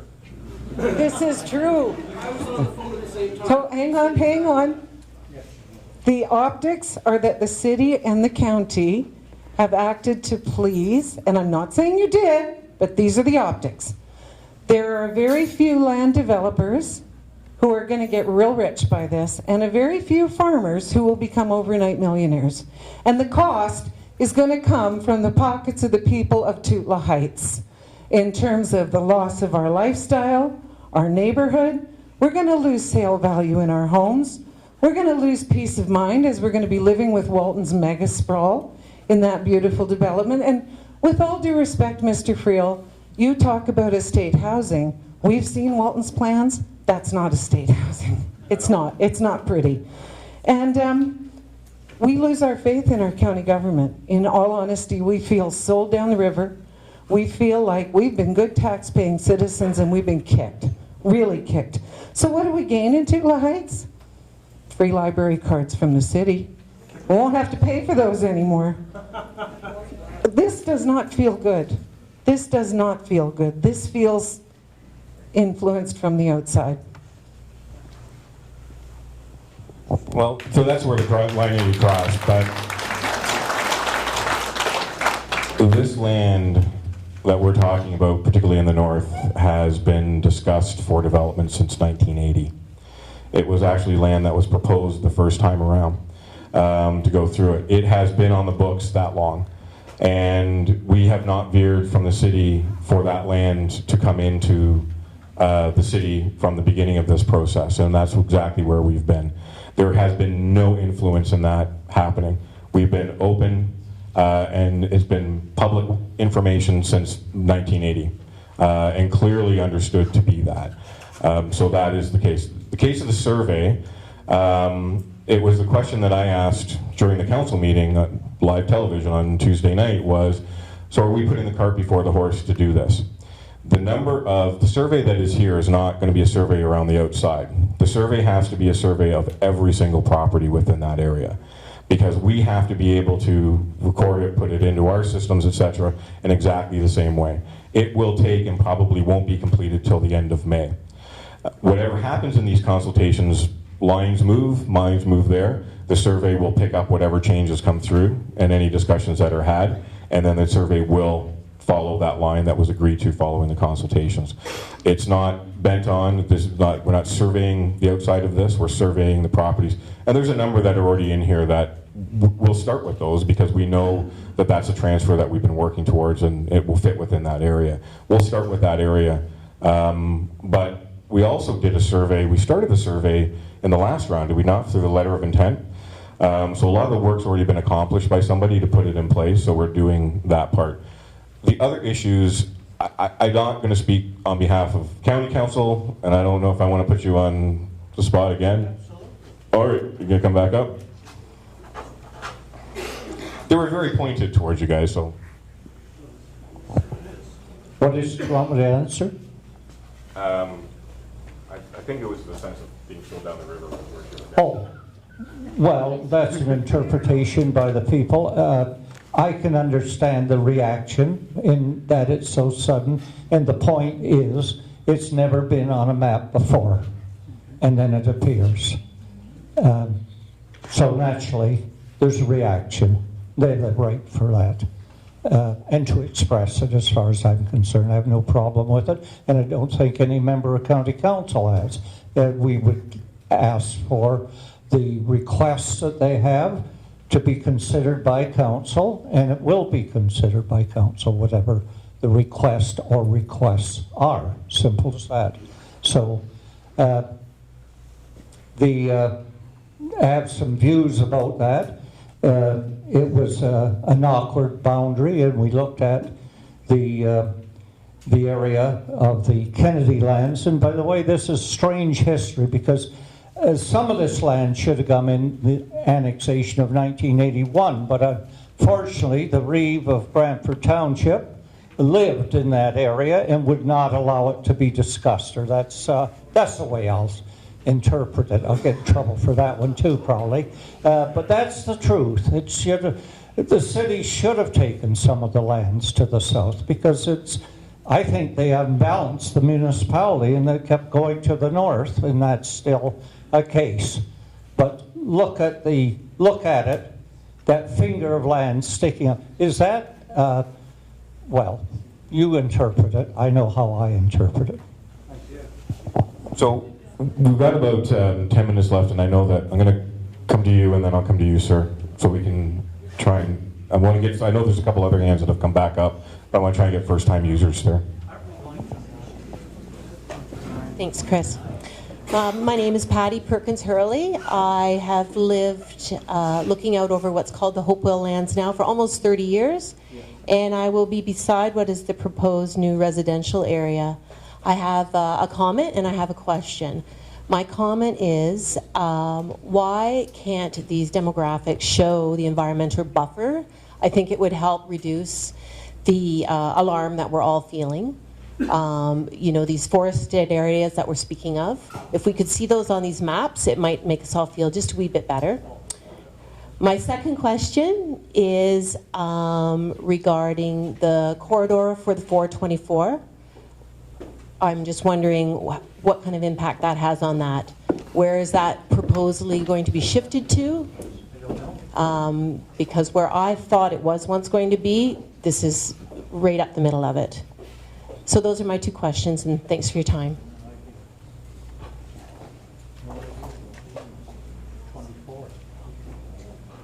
I do live at 357 Linden Road East. I'm going to take care of this. My apologies. I didn't realize I had it in this. It's 6 to 9, not 6 to 8. So get ready to go. Mr. Moore, Mr. Dworak, you can provide mapping that would take into account the plans as they are identified. Yes, we can add. We've got a map that has the environmental natural heritage from the county's OP that overlays onto this. So we'll get it uploaded onto the website. If you want, see me after, and you can contact me directly, and I can email it to you. Okay, it just might be a couple of days. In terms of the corridor, the provincial policy statement again identifies that ministries can look at preserving corridors for future highways and that. So through this exercise, again, when we get to the secondary planning stage, if the Ministry of Transportation identifies that the 424 is going to happen, they can preserve a corridor, basically the extension up Garden Avenue if they want to, and we would have to recognize that in our official plan. Okay. Maybe what we can do with that mapping is put it on our website. So we can do, so we can put it on our website even tomorrow? Okay, so we'll put it on both the city and the county's website tomorrow. If you go to maps.brant.ca, that information is actually on. We have a live GIS system, and you can see that information right now. So, but the boundary lines are on that, and as well as the natural heritage. So. But Maria will get it on the website so that when you click on it, either one of them, you'll get right to the map that you want. So we're not going to have to go start this gentleman over here. Great. Thank you, Marcus Gunther, 6more Boulevard. Just a couple of observations. I moved from Mississauga about 2.5 years ago to Brantford for the entire reason of that I was tired of the congestion. I watched the city go from 300,000 people to about 800,000 people, no north-south highway, 24/7 congestion, another million people commuting through it. So my concern with developing that little bottom piece, which is where I live, so it's obviously close, is what's in the city plan to deal with increased roads and capacity to deal with that. So what I'm thinking of is if you look at right now Mount Pleasant Road.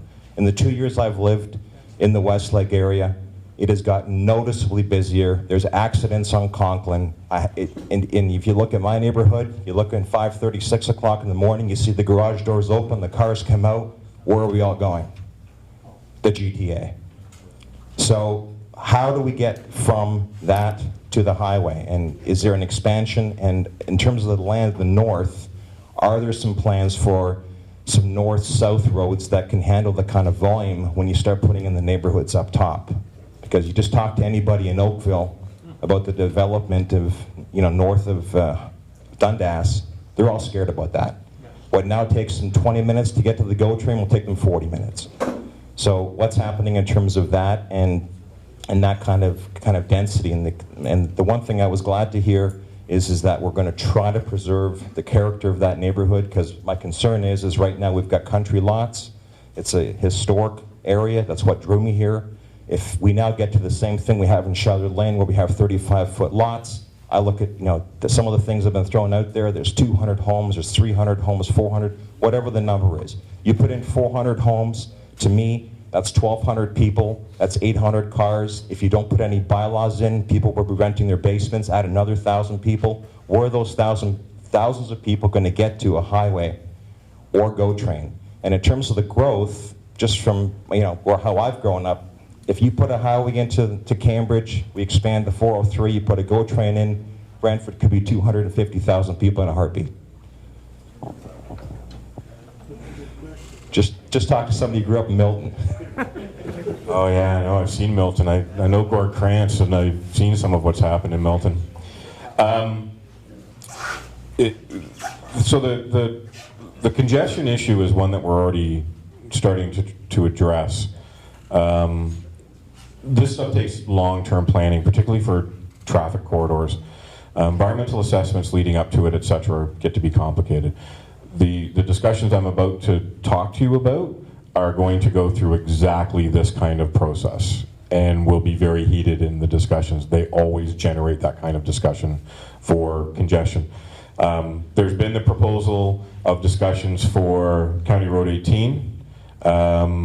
There's a number of issues that are with that road that would have to be accounted and dealt with in that area. The Conklin Street onto Mount Pleasant, Empire Homes was just in. They've come to an agreement with the county, because that last stretch of land is actually in the county. They've come to an agreement with the county. I don't know when it was, but it was done, and they're putting a light, or they're paying for the lights up front until they're needed, but they're going to do something to that stretch of road going out to Conklin. So they're going to pay for that. The other one, of course, is there's two stretches of the original BSAR. So the Gretzky Parkway, which runs down through here, is what was called the BSAR. So that area is there, and Veterans Memorial, I think I'm right. Yeah, that's right. I got thrown up on that bridge. So the Veterans Memorial is the second half. So the connection between those two areas is going to be a wild ride. But that's one of the issues that we have to have the discussion about. The other side of the BSAR actually runs up through that area. And the land in both of these has already been dealt with, except for one stretch over by the glebe, but that would be the other corridor to the west. Outside of that, with a joint venture, then the other opportunity would be the 53 up to Rest Acres Road to the highway to the west. So those are 4 possibilities, but they're all things that we have to and are currently taking into account. The City of Brantford's done our master transportation plan, which has identified those areas. We're going to review whether those corridors work. Again, that process is ongoing right now. It is something that we're very, very conscious of, and something that we've got in half a dozen different planning stages and structures to try and determine how to be able to help people flow. And it is something that we are very, very conscious of. The north-south for us is predominantly the Gretzky Parkway, and it works exactly as it's designed. I will point out, because I know there's a couple people in the room who have bugged me about this at points, the Gretzky Parkway from there to Colburn Street is a controlled access road, which is why you see no entrances on and off that road that are not lit. So there's a light to every intersection that goes to it. Nobody can have an in or out.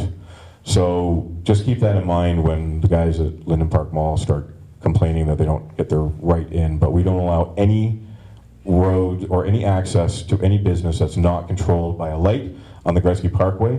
It is meant to move vehicles north-south, period.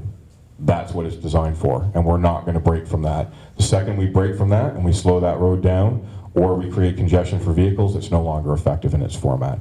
So I think those are all of them. Did I miss any of the... They've already started the design on Conklin and Mount Pleasant. Okay. I don't think I had anything. I'll go over here. I'll come and see you next, sir. Hi, Jeff Young, 6 Clench Ave. I was just wondering, with the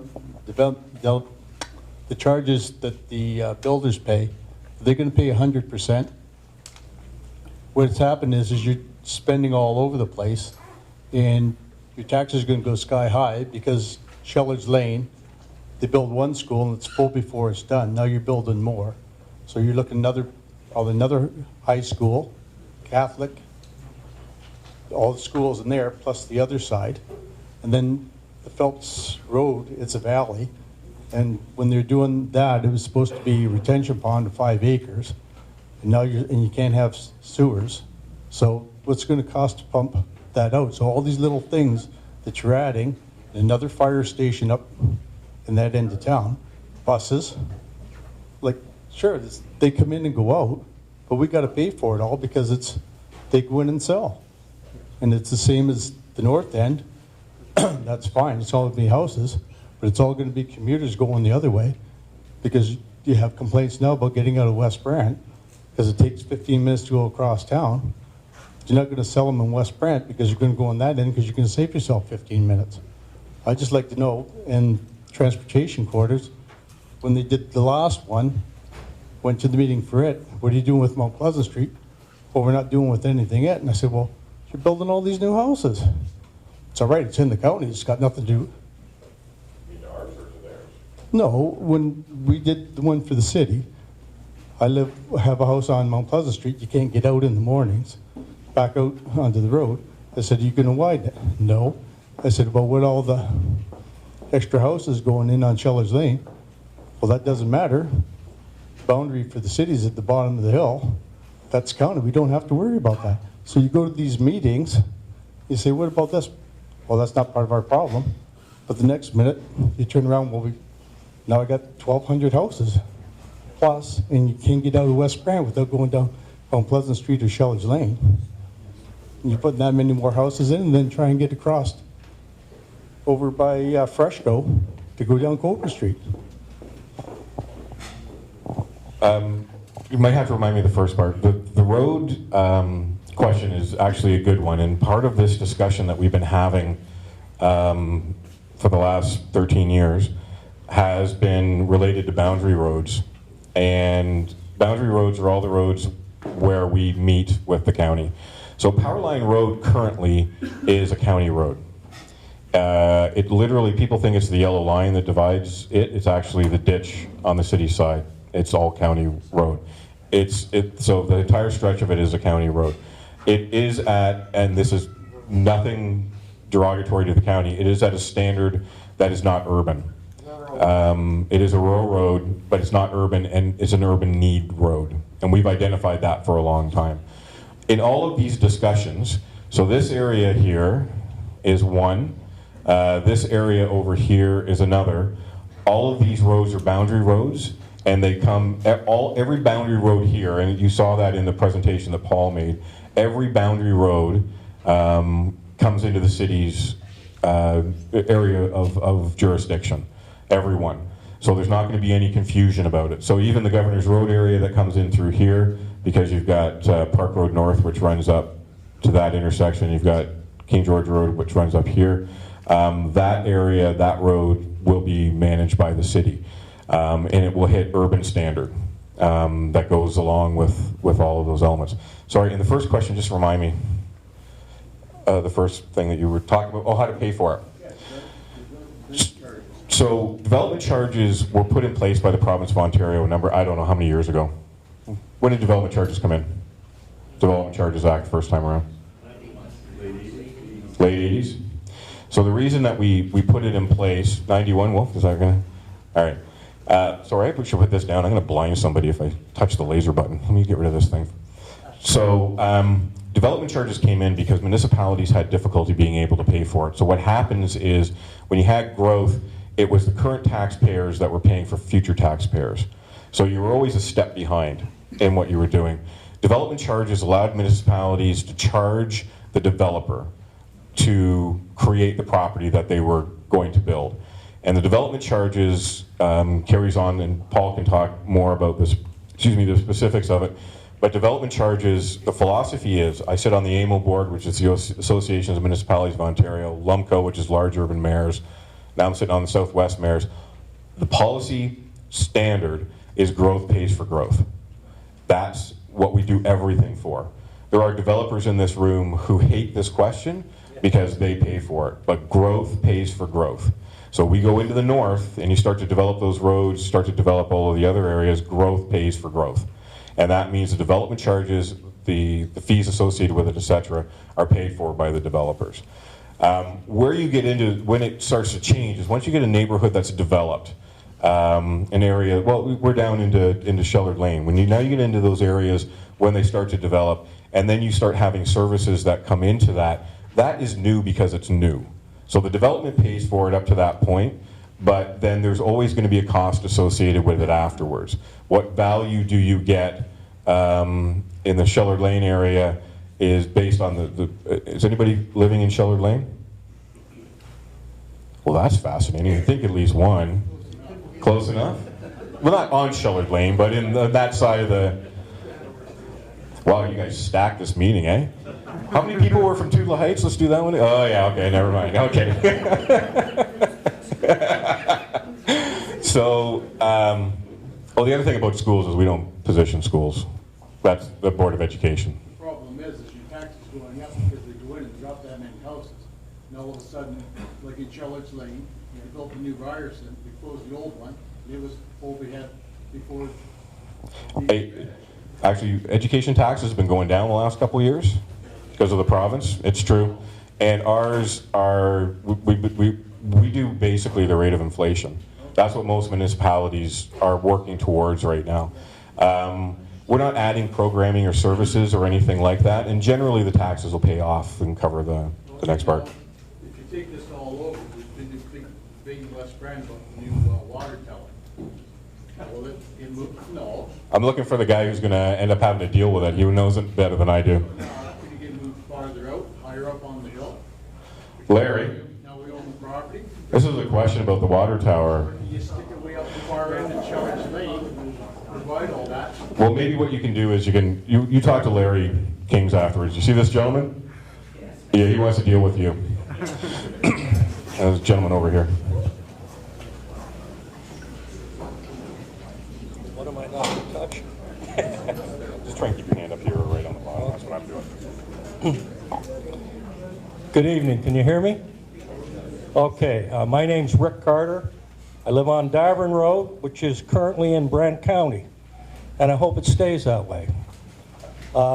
As a bit of a preamble, Mayor Christ, you said no clapping. I don't know if you've noticed that nobody tried to clap for you or anybody else sitting at the front there. Yes. So you're trying to stifle the majority, and I don't think that should happen in a democracy. However, I have some questions here. Was it the city or the county that proposed Tootla Heights? Not a lot of weasel words, just I want to know, did the city ask for it or was it forced on the city? Secondly, why didn't you go west on Shellard's Lane, where all the cookie cutter housing is, rather than try and move into the Tootla Heights area, where we have very specifically, as a group called THRPA, say we do not want cookie cutter houses? Another one is the woodlot on the Very property. That wasn't mentioned. You mentioned the one south, but there's one on the Very property, and I'm wondering if that will be preserved. What have you done with respect to the Haudenosaunee people from the Grand River? And we had that young lady speaking, because the Haudenosaunee came, I think it was Haudenosaunee, it was representatives of natives, came to the Mount Pleasant Community Center about 4 years ago, and they said, we will not allow development in Tootla Heights. You will have another Caledonia. Are you prepared for that? Because the Band Council cannot guarantee that to you, that you will not have another Caledonia. So just be warned, they've already come and stated that's what they intend to do. So finally, you said in some of your words, we would like to have large lots so that we can bring executives into the city. If you look at Walden's plans, they are for 4, 5, or 6 properties to an acre. Those are not executive lots. Those are cookie cutter houses, and when you put them in, the people that currently are living in that area are probably going to say to anybody thinking of moving in, don't move in here, they spoiled the area. Thank you. Standard practice, and the rules that we put up on the front are what apply both to councils, committee of the whole meetings.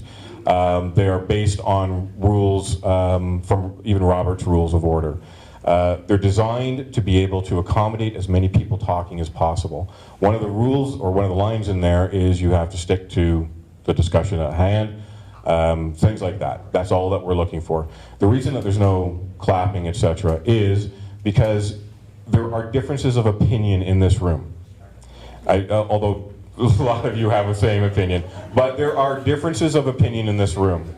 And it intimidates people who have a difference of opinion from being able to express their opinion when they feel that the majority of the people in the room are against them.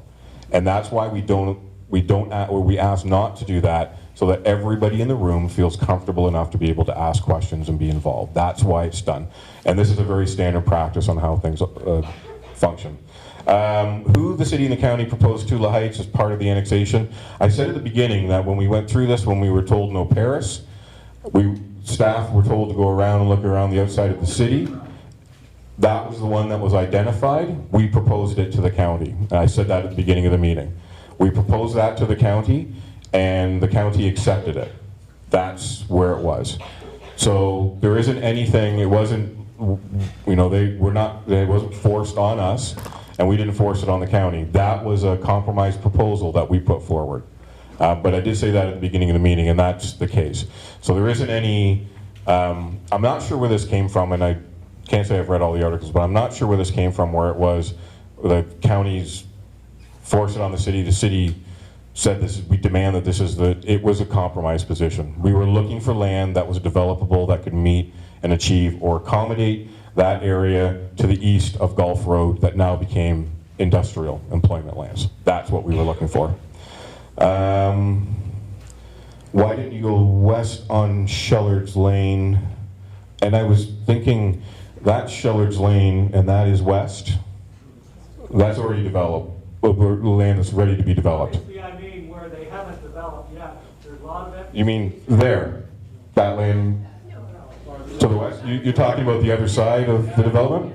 I can't tell you, I honestly can't tell you where, through the negotiation part, I don't know, that's going to fall on you guys if you want to go through it. So give me a second on that one. Woodlots on the Very property be protected. Do you know the woodlot that you're talking about? That we're talking about the Very property? They're all treated exactly the same. Oh, look at that.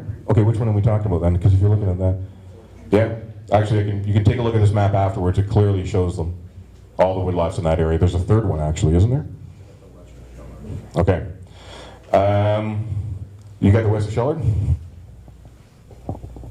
In terms of extending down along Shellard Lane, the existing city boundary is about the limit we can go. There's a provincially significant wetland there, and there's also the wellhead protection area that goes around the airport and all the way down that area, which are areas that we have to protect. So those are part where the extension would go along Shellard Lane. So that's why we stayed away from that area. And the last question was about the Haudenosaunee. What have we been doing about that? We, as I said at the earlier part, we've been speaking with the elected council through Chief Hill at this point. We've been identifying from an early stage that, and we've been proposing this as Partners in Prosperity. I think there's been agreement between the city and the county that we would include Six Nations and Partners in Prosperity as well. We'd like to see the benefits. We know that they have discussions with Walton. They had a public meeting. I think it was you mentioned the public going down to the public meeting. I can't remember. It doesn't matter. But they have the discussions with Walton that are already in place. We're talking about right now discussing where they fit into the airport joint venture, and other discussions that are happening in the city that are not related to boundary adjustment or other things that we're involved with. But we are involved in those discussions. The city will start more formal consultations and design those consultations in the next little while. And we've informed the chief at every step of this as we've gone along, right to finishing the announcement on the 5th. I sent the chief a message. She couldn't be able to be there. She was in Toronto. I sent her the message right away and said, it's completed. This is what we did. And this is what I said in relationship to Six Nations. But that is the band council you're doing. I know, and I've been doing this a long time, ma'am, and we can say that it's the Bound Council can do it, but any one individual, the Caledonia. I was actually working for the province when that happened, and that was an individual who started that. Wasn't representing anything other than her particular interest at that point, and it just grew from there. And it was, it was a really bold undertaking, but it was somebody who sat there and said, this is what I'm going to do. So they go through it. Okay, who's next?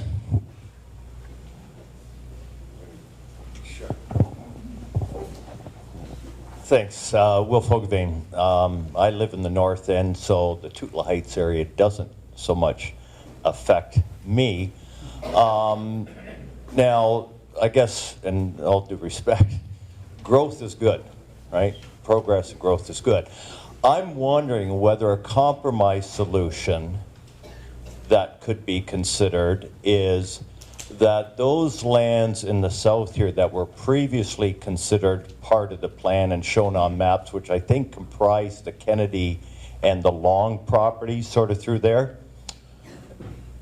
In terms of servicing, it's a no-brainer. The servicing is already at Pioneer Grove. Like, that could happen tomorrow if it need be. And I would say expedite that as quick as possible, because frankly, we need developable land for our local builders. Could we not, as a solution, put the extended Tootla property as designated under these trigger lands? Like, I'm not sure how that affects sort of servicing and how you move forward, but if we're at that 80% buffer or that 80% criteria to move on to the trigger lands up in the north, can we not, perhaps in those more sensitive areas, in the extended Tootla area, not have that as part of a trigger land as well? So, just a suggestion. You're doing that on purpose now, aren't you? Sorry, I think I saw a hand over here. Does somebody have one? Okay. I'm going to have to meet you on the end here.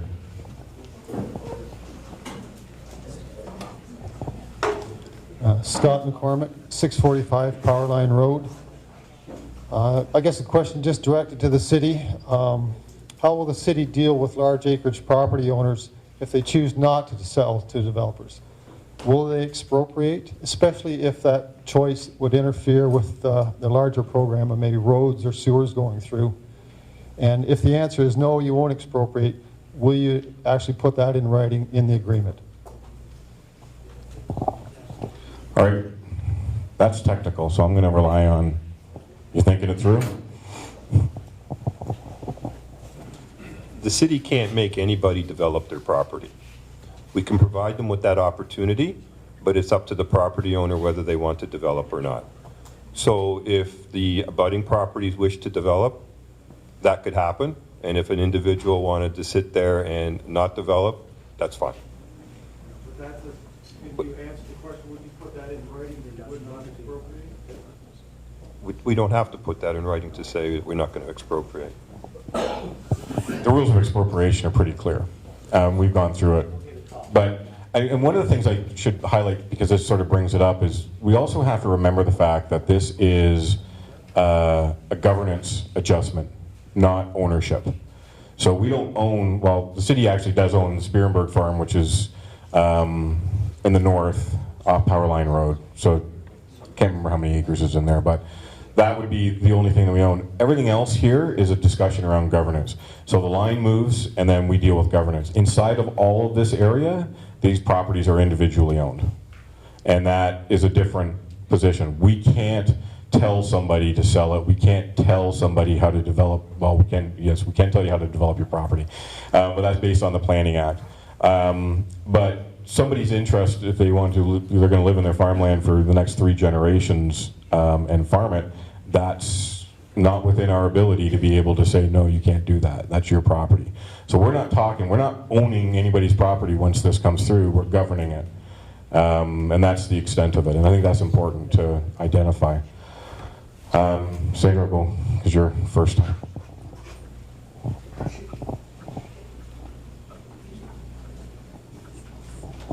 Sandra Voss, and I'm speaking as a city. I live at 97 Queensway Drive, and I direct my questions. I have 2. One, can the city, as a taxpayer, can we afford the payment, and could you remind me how much it is we're paying the county to get this land? No, go ahead. The second question is probably to your master planner. For all the inquiries that have come into Brantford for the last 10 years for employment lands, can you make an educated guess tonight as to which employment lands do you see going first into development? The first part about the county is the growth pays for growth. The 850 is paid for by the developers. The 300 and 3,500 per hectare is paid for by the developers. And the tax money is money that we will be collecting and then paying back to the county again.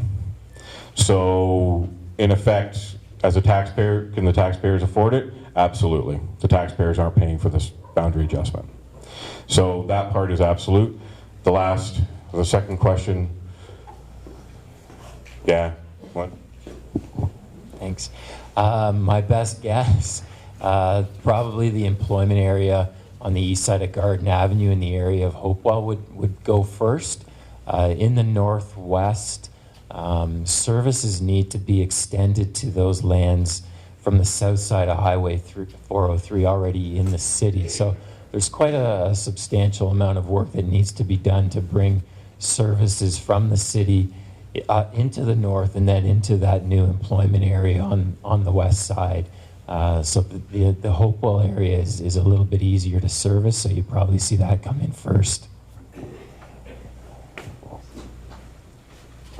Just on the servicing, so you understand, this is the Kimco lands north of the city of Brantford. That's Oak Park Street.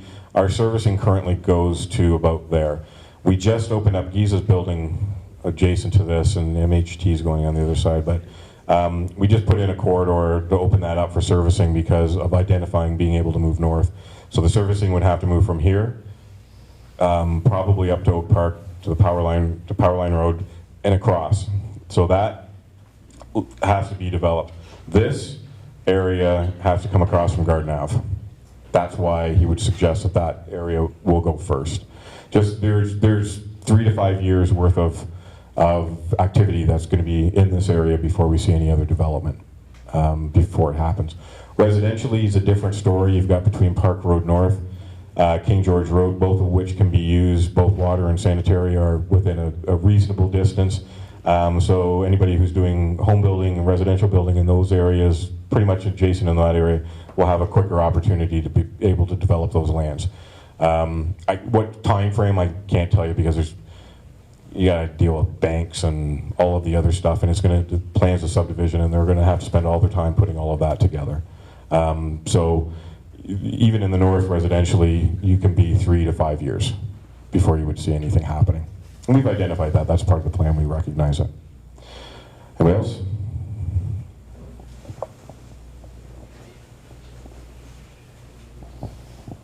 Good evening. My name's Janet Brown. I live at 679 Mount Pleasant Road. I have a few questions and comments. If the county is believing that this area, Tula Heights area, needs to be developed, then why is the county not developing them, where we can reap our own rewards? Also, with you, when you go along onto Phelps, where the Walton property, I believe, is, are they going to have their own sewer system where they have a pumping station, or is that all going to be on septic tanks as well? Also, what other services is it that Brantford is offering that the county doesn't already offer? The only one I can think of is buses, and if I'm not mistaken, the buses don't go all the way to the end of where the residential area is being built off Conklin Road. There's still not buses that go all the way out there. Just make sure I didn't miss anything. Also, the airport's not designated up on the map. Just for future reference. It's not coming in the boundary adjustment. Oh, okay. It is. I noticed it was on the map this afternoon. No, that's the joint venture stuff. Okay. And I too think it was made in haste. Yes, I understand it took years and years and years in order for you to get this part, but you did sell us under the bus. You rode us right over the bus. In 2 weeks, you decided that. It went from Kennedy Farms, and then I understand the Longs got into it, and now it's the entire area. One other question. 2041 keeps being thrown around. Is that the next time you're going to ask for more property? No, it'll be before that. When will that be? I hope we get by that. Me too. Me, not Thanks a lot. I know. No, 2041 is like the same thing that happens with the trigger lands. So that when this is 80% full, or the percentages, the numbers that are identified, we do the same kinds of things that when we have to keep a supply of residential land, we have to keep a supply of employment land, and the ratios have to be the same. So we'll get to a point where we go, okay, well now we got to do something different. I think in 2041 there's going to be a very different discussion around how this is going to function and operate depending on what happens with the governments. You had about 3 other questions, all of which were directed towards the county. Yeah, I'm not touching one of them because they were directed to you. Did you write them down? No. Mike? Development on the edge. Why aren't we developing the land? Why aren't you developing Tula Heights area if it's that great a place to develop? Well, mainly because Tula Heights population doesn't want us to. Because we can't service it. We cannot service it with sanitary sewers. So what is the alternative? You all know what it is, and you fought it, and I agree with that. We don't want a huge... Pardon? We have septic services. You're not going to do anything different than a septic service. You're not going to put in sanitary... No, this was a community septic system, a very huge system, which we would have to, as a municipality, sign to take over responsibility if anything happened at any time in the future. Whereas individual septic tanks, as you know, are the responsibility of the individual property owner. And that's what's going in on the Walton property, isn't it? Everyone has their own septic system. It's the Walton property, it's the Walton company that proposed that, and that's, yes, yeah, community septic system. That's the big problem. And also the point that they wanted to develop that system for the designated residential area in an agricultural area. That was the other main point. Okay, so, and the other question was with the services that you're going to receive, which actually plays into what I've said to somebody earlier today, which is the day after this happens, you're not going to notice any difference. The year after that, the first day, you're not going to notice any difference. You're going to continue, if you're living on Tula Heights, you're going to continue to live your lifestyle exactly the way that it was. So there's nothing then as a bonus? No. I mean, you're going to get, it's going to be a transfer of who provides the service. Buses is definitely one. Free library cards, who was that one? That's true. What about the water? You do get free library cards. Access to water, or being able to deal with water. If you're on a well right now, you want to remain on a well, that's fine. But if you want to go in as we start to develop new areas, then our water system will come over to that. But we're not going to force anybody onto sewer. We're not going to force anybody onto water. The properties can remain that way forever, and we won't have any difficulty. The only time we would change that with established streets or areas is if we were petitioned or we were doing a major restructuring of the road, and then we offer the opportunity to anybody who picked it. And we've had that. We've been petitioned by streets before that have said, enough, clean this up, we all want proper connections there. That's an urban issue, but I mean, if that happens, that would be the only other time that we would see it go. I think we got all your questions, did we? So in the meantime, Hold on, I can't. Okay. All right, so I already got you once, you two. You're second, you're first. We'll go with you.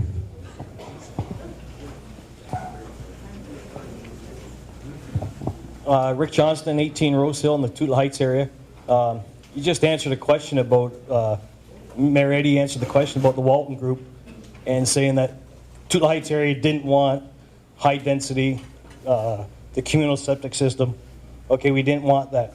Now what's going to happen, you guys sold us out because you can't deal with Walton. So what's the city going to do with Walton? Are you going to leave us as our state lots with septic systems? They all work. Bigger lots, it's in a state area. Or are you going to sell it to Walton? Put in the septic or sewers and go high density. Couple comments. You talk about putting the cart before the horse. You've got all these people down in the Empire Village, you can't get out to go to Mississauga. Okay? Deal with the issue of the glebe lands, get the BSAR finished, and then deal with it, because you're going to deal with the same people for the same issue. And you talked about environmental studies up in the far corner up in Canesville. Take a walk along the Tula Heights area and all the green area and the water and stuff down there. It's not good land to develop, it's wet. We had a nice subdivision built behind us with no disrespect to anybody in that place. Now I've never had water in my basement till I put in 11 houses. Now I got water in my basement every spring. Okay, so I'm glad we changed to Channel 6, by the way. Thank you for doing that. We gave you such a hard time in the beginning part of the evening, I just thought I'd better compliment you on this one. So you were referencing, so the last part was about developing the area next to the river, etc., which won't be developed. The area where Walton wants to develop, and the county said no because we didn't want it, because they want to put a communal septic system. Right. High density. What's the city going to do with that? They won't tell Walton no. You have to stay, large estate lots for septic, and being close to water. We know like Wesley Boulevard is an absolutely beautiful little subdivision going there. It's close to the wetland, there's large estate lots, unseptic. We already have our water. There's no other service you guys can give us. When you talk about service, your boundary line ends halfway down Tula Heights, so your snow plows are going to go down, turn around and dab, and county trucks are going to come off Costa, turn around and dab. It just, that does not make sense. Right. You know what, we do that already, where we have agreements where we take on roads that are in the county that just make more sense, but we do that on a regular basis. I did say in the beginning of the meeting, and I've said it a couple other times, estate lots, we cannot develop within the city of Brantford estate lots. We're not allowed to do it. It just doesn't happen. So so in that case, it doesn't mean that everything has to be a 35-foot lot. Those are the issues. We understand that they're going to be there. And quite honestly, in that case, saying no to Walton, I'm not to offend the county, but I think we got a better chance to say no to them. Actually, not even have a better chance. We will say no to them, and they will do it to our standard. And there isn't any discussion, and we prove that on a regular basis. That's exactly how it happens. Here are our standards, you develop to that code. So that's the way it works. So I know that everybody wants to take a shot at Shellard Lane, but strangely enough, there's literally hundreds of families that live there and love their environment in which they are living. That's a little judgmental to say they don't know any better, but that's the lifestyle that they like. I grew up in Mayfair, and I live within a viewing distance of the home that I grew up in. I am a suburbanite as a child, and I am not going to apologize for it. I like it. I'm used to it. It's what I agree to. It might not be your lifestyle. I might not like your lifestyle or your housing choice, but I wouldn't say it. It's your choice. Just as I am in my situation, I like the suburban environment. That's where I choose to live. If I choose to live in another environment, I would move somewhere else. But to say that, I mean, they really do like where they're living. It's quite comfortable for them, etc. Well, and that's Shellard Lane is Shellard Lane is quite different, and it is, and we know what all the problems are, and we can develop it. And the city has a very good track record of being able to accomplish that. So, okay, so are any other first timers in here? You know, it's just because I know you that I'm going to let you get away with this one. Thank you very much. I think that Will brought up a great point that I don't know if it's ever been looked at, but I think it seriously should have some attention given to it. Okay, you were a first timer. Is it you, sir, in your hand cap? Trevor Martin, RR6. You were talking about the development taking 3 to 5 years, this taking time, this has already taken 13 years. It's going to take March, sorry where that lady go, for that article and the laws to come out. What would it hurt to say, let's carry on with this plan, but not do anything till next year? Everything else has taken 3 to 5 years. We've talked about this for 10 to 12. What's another year? Well, we can't start the 3 to 5 until we accomplish or complete this. The deal needs to get to the province and be signed by the minister. That's what the timeframes are short for, to be able to accomplish it within the 2017 year. That's why we are moving, and we've been very open and very clear about the fact we are moving aggressively within this time frame. So,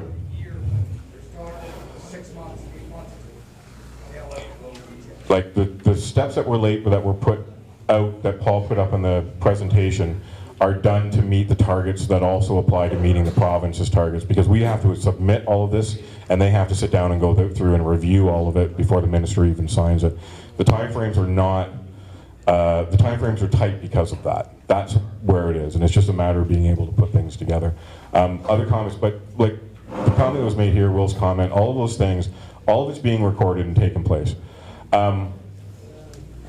We are losing our crowd rather quickly, and I do want to say, I'll do some more questions. I do want to know whether anybody wants the opportunity, the last 15 or 20 minutes, to be able to talk to people one-on-one, because we can provide that as well. Because if we're losing the crowd, then it's the people who might want to have more of an on. So is there anybody feel like they'd like to have some more one-on-one discussions, either with staff or politicians that are here? So, because we can ask a couple more questions, and then we can just allow the last bunch of minutes to be able to focus, to talk to people one-on-one now that you've had that opportunity. So, okay, you're a first timer, I believe. Sorry, you're the second timer. Yeah, my name is Russ Kositz, 11 Tudela Heights Road. Russ Kositz, 11 Tudela Heights Road. Hello. Okay. So you had mentioned that there was a Walton Six Nations consultation some months ago. That must have been October or November or whatever. And I know there were just a handful of us, I think, went. And that was really illuminating, because it was at that consultation that Walton revealed its plans for the Tudela Heights area. And it's interesting that the proposed Two Lights annexation maps almost perfectly onto the proposed Walton development, it seems to me.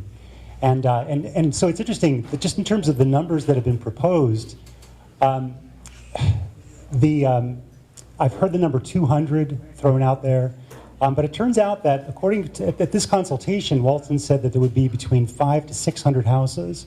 It's a 4-phase development, okay? And so I guess my question for you then, Mr. Mayor, is have you seen those plans, and do you see those plans as consistent with the sort of type of housing that we have in Tutuila Heights that you say you want to maintain? No, I haven't. I mean, I wasn't dealing with the county issues at that point, so I haven't seen those plans and what Walton was proposing. At the same time, this land comes into the city, it's not going to be that plan. So the resubmission, or what we'll deal with and how we'll deal with it with Walton, will be a different story. And yes, we were very conscious about the fact of taking Walton in this, because it is land that is already prepared to be developed. For us, that is an advantage. So we were very clear in the city about taking that property in. It is an absolute advantage to be able to have that land already established and prepared to be able to, and you have a willing owner, you have all of the other things that go along with it. So we were very conscious of bringing Walton in. Okay, your first time. You got a quiet side of the room. I just want to make a really quick observation. Someone up here mentioned that you talked to Brian Coleman when you came in. I haven't really been keeping track of the number of times we've heard the word development, but this is all about development. This is about nothing but development. And to say that it's not is simply not true. This is all about, is this about development, Mr. Friel? Yeah. Exactly. So excuse me. That's all I have to say. This is, I said in the opening, and I've said all along, this is about growth, building, and jobs. That's what we're looking for. I honestly, I don't know what Brian said. I mean, I'm not sure what the relationship. That's between you guys. I'll give you extra time if you want. Do you want us to hold him down for you? Okay. Are you going to talk? No, I don't know if I want that to happen. Let me finish some questions first. Okay, so you know what? This is what we're going to do. We got 2 hands up. We're going to stop questioning after the 2 hands. We'll provide the opportunity to talk. Brian, I suggest if you're going to stay, then you go up behind that guardrail up on the stage, and we can. I'm kidding. Sorry, just to follow up to gentleman on the panel. I asked you for a number early on. The blue area east of Brantford there, from what I understand, is 184 acres. Okay, 184, 174. Is that the total blue area that I see there on the map? Just, I need an answer. Our number is 174, and yes, it is that. Okay, so 174 acres. Hectares. Hectares. There's 5 residential properties there, or residences there as well, whether they're residential or agriculture, I'm not sure. Does that take that into account? Is that number eliminated? Like you told me that you eliminated the the streams and the woodlots and the swamps and all that kind of stuff to come up with 107 hectares. Yeah. So the gross number goes around the outside. Okay. It would take in all those houses, it takes in everything within the perimeter of that blue block. Okay, so you've taken that into account. My property actually is an estate lot. Like I said, about 9 acres. It was a tree farm, so I have 600 trees on the property. I'm concerned about that. If I look at your numbers there, 170. Actually, I used 184, so it's actually lower than that. But you're probably at about 55% of that land of the 174, because you gave me 107, but I used 184, so it's actually lower than what I calculated. I came up with 58%, but I would say it's probably 55 or lower, closer to 50% of that land you're actually going to use, or you're saying is developable. Like that seems like it's only 50% of that land you're actually going to use. That doesn't seem very smart. Sorry, my other concern is if that land is developed, my water is perfect. I have a beautiful well. I've never had to add anything to it, ever had to bring water in. I'm saying that because when my grandparents had that highway 403 go through at 52 Highway, all that hammering that they did, putting in the the steel post and everything for the bridges and everything, messed up their water. I'm concerned about that. Because of our strict environmental within the city, so our 30-meter buffers, etc. I think the total amount. What's the total number of acreage that we're bringing in, Paul? Total area. 6,064 acres. How much of it is net? 3,793. So you're taking out 2,000 almost acres out of that mix because it's not developable. That's why we take chunks as large as we do to give areas that are large enough to be able to develop while maintaining the natural features within those areas. But it applies to industrial too. If you look at the northwest area that we developed, large areas of, actually we wrote the first wetland protection policy for a municipality into our official plan. And we did that, we buffered all the areas around. That's where Sifton and Grandview went into, 30-meter setback or 30-meter buffer zones, all of it that apply to that. We do the same kind of thing. Our areas are the areas that we deal with, and we've demonstrated it. We can show it to you. We practice what we preach when we develop that. So that's standard practice. That's how much land you have to take in to be able to get the net land necessary to be able to develop. You did have, I think you had a question at the beginning. Actually, it was about the well water. Oh, okay. Based on what you told me, what percentage is that you guys, what percentage have you come up with for what you just told me? For? About the land that you take in and actually been actually developed that land? I don't know. Calculate the percentage in your head, Paul. 6,064 and 3,793. 65%. That's actually pretty good. On the other piece, it's still valuable. The land, that's why we have to take in as much as we do to be able to make it work. As much as we can. Okay, so I said this gentleman was going to be the last question, and then I'm going to let everybody take a run at Brian Coleman.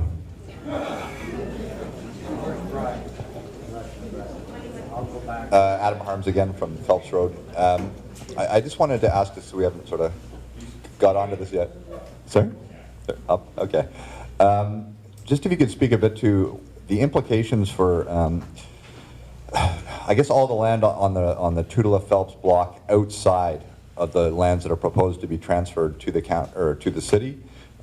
Just what would be the implications? Like, as I'm sure you know, 2-3 months ago at Six Nations, Walton gave a presentation where they're talking about 4 phases, right? At least 2 of which I know are outside of those settlement boundaries and in areas that are currently zoned agricultural. Like, I know there's one immediately to the east of where the current line is there in the Tutela area, and then farther down. So I'm just wondering, assuming if this went through, what are the implications for the rest of the block? That whole Phelps Road Tutela block outside of those urban settlement areas. Walton owns the land, they clearly want to develop it. A lot of it's currently zoned agricultural, so I'm just wondering what the county's plans are, what they foresee the implications of this part of the land going to the city for the rest of the block, that sort of thing. I got nothing. Who's got this one? Are you sure? Yes. All right.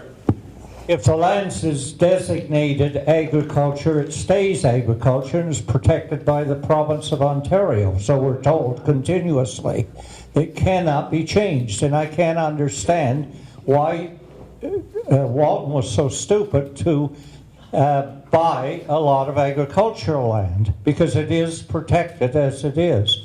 Now, anybody can put in an application, of course, for their land, but it can't happen, we're told. It won't happen. In fact, the county has more land designated for development than than it should have. I'll go that far, because we've been told that time and time again. And we had a recent case where a very intense industrial development, and they wanted it on a piece of farmland adjoining their property, and we had to search out and get a piece of land that was designated industrial many years ago and get that changed back to agriculture to allow them to do it. Can prove it, and that is happening. Let's just assume that when the word stupid was used, we'll just go with curious business choice. Is everybody all right with that one? We'll just curious business choice? Okay, so thank you for coming out in the numbers that came out. We have recorded all of this information. Heather's done a good job in collecting all the information. There are still opportunities for you from this event to give comment or ask questions. Whether it's even physically here, we have a comment section back there. You can do it on the website. You can contact counselors. You can do whatever you choose to. The next one will be next Thursday. It will be the same format, but you'll be happy because it's not my rules. So I'm going to sit in the back of the room and see how things go too, and we'll go from there. But I'd like to thank the staff who came out and have put this together. There's been a lot of work done to this, and it can be testy, so I know it gets to be difficult. So I appreciate their time also for the open house. Please remember to communicate with us all of your information, everything that comes up, regardless of whether you think it's insignificant or not. We want to hear all of it. So please make sure that you share.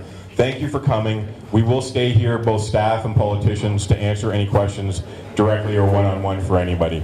Thank you very much for coming this evening. Now you can clap.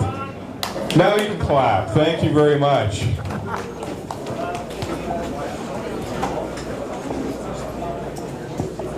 Oh.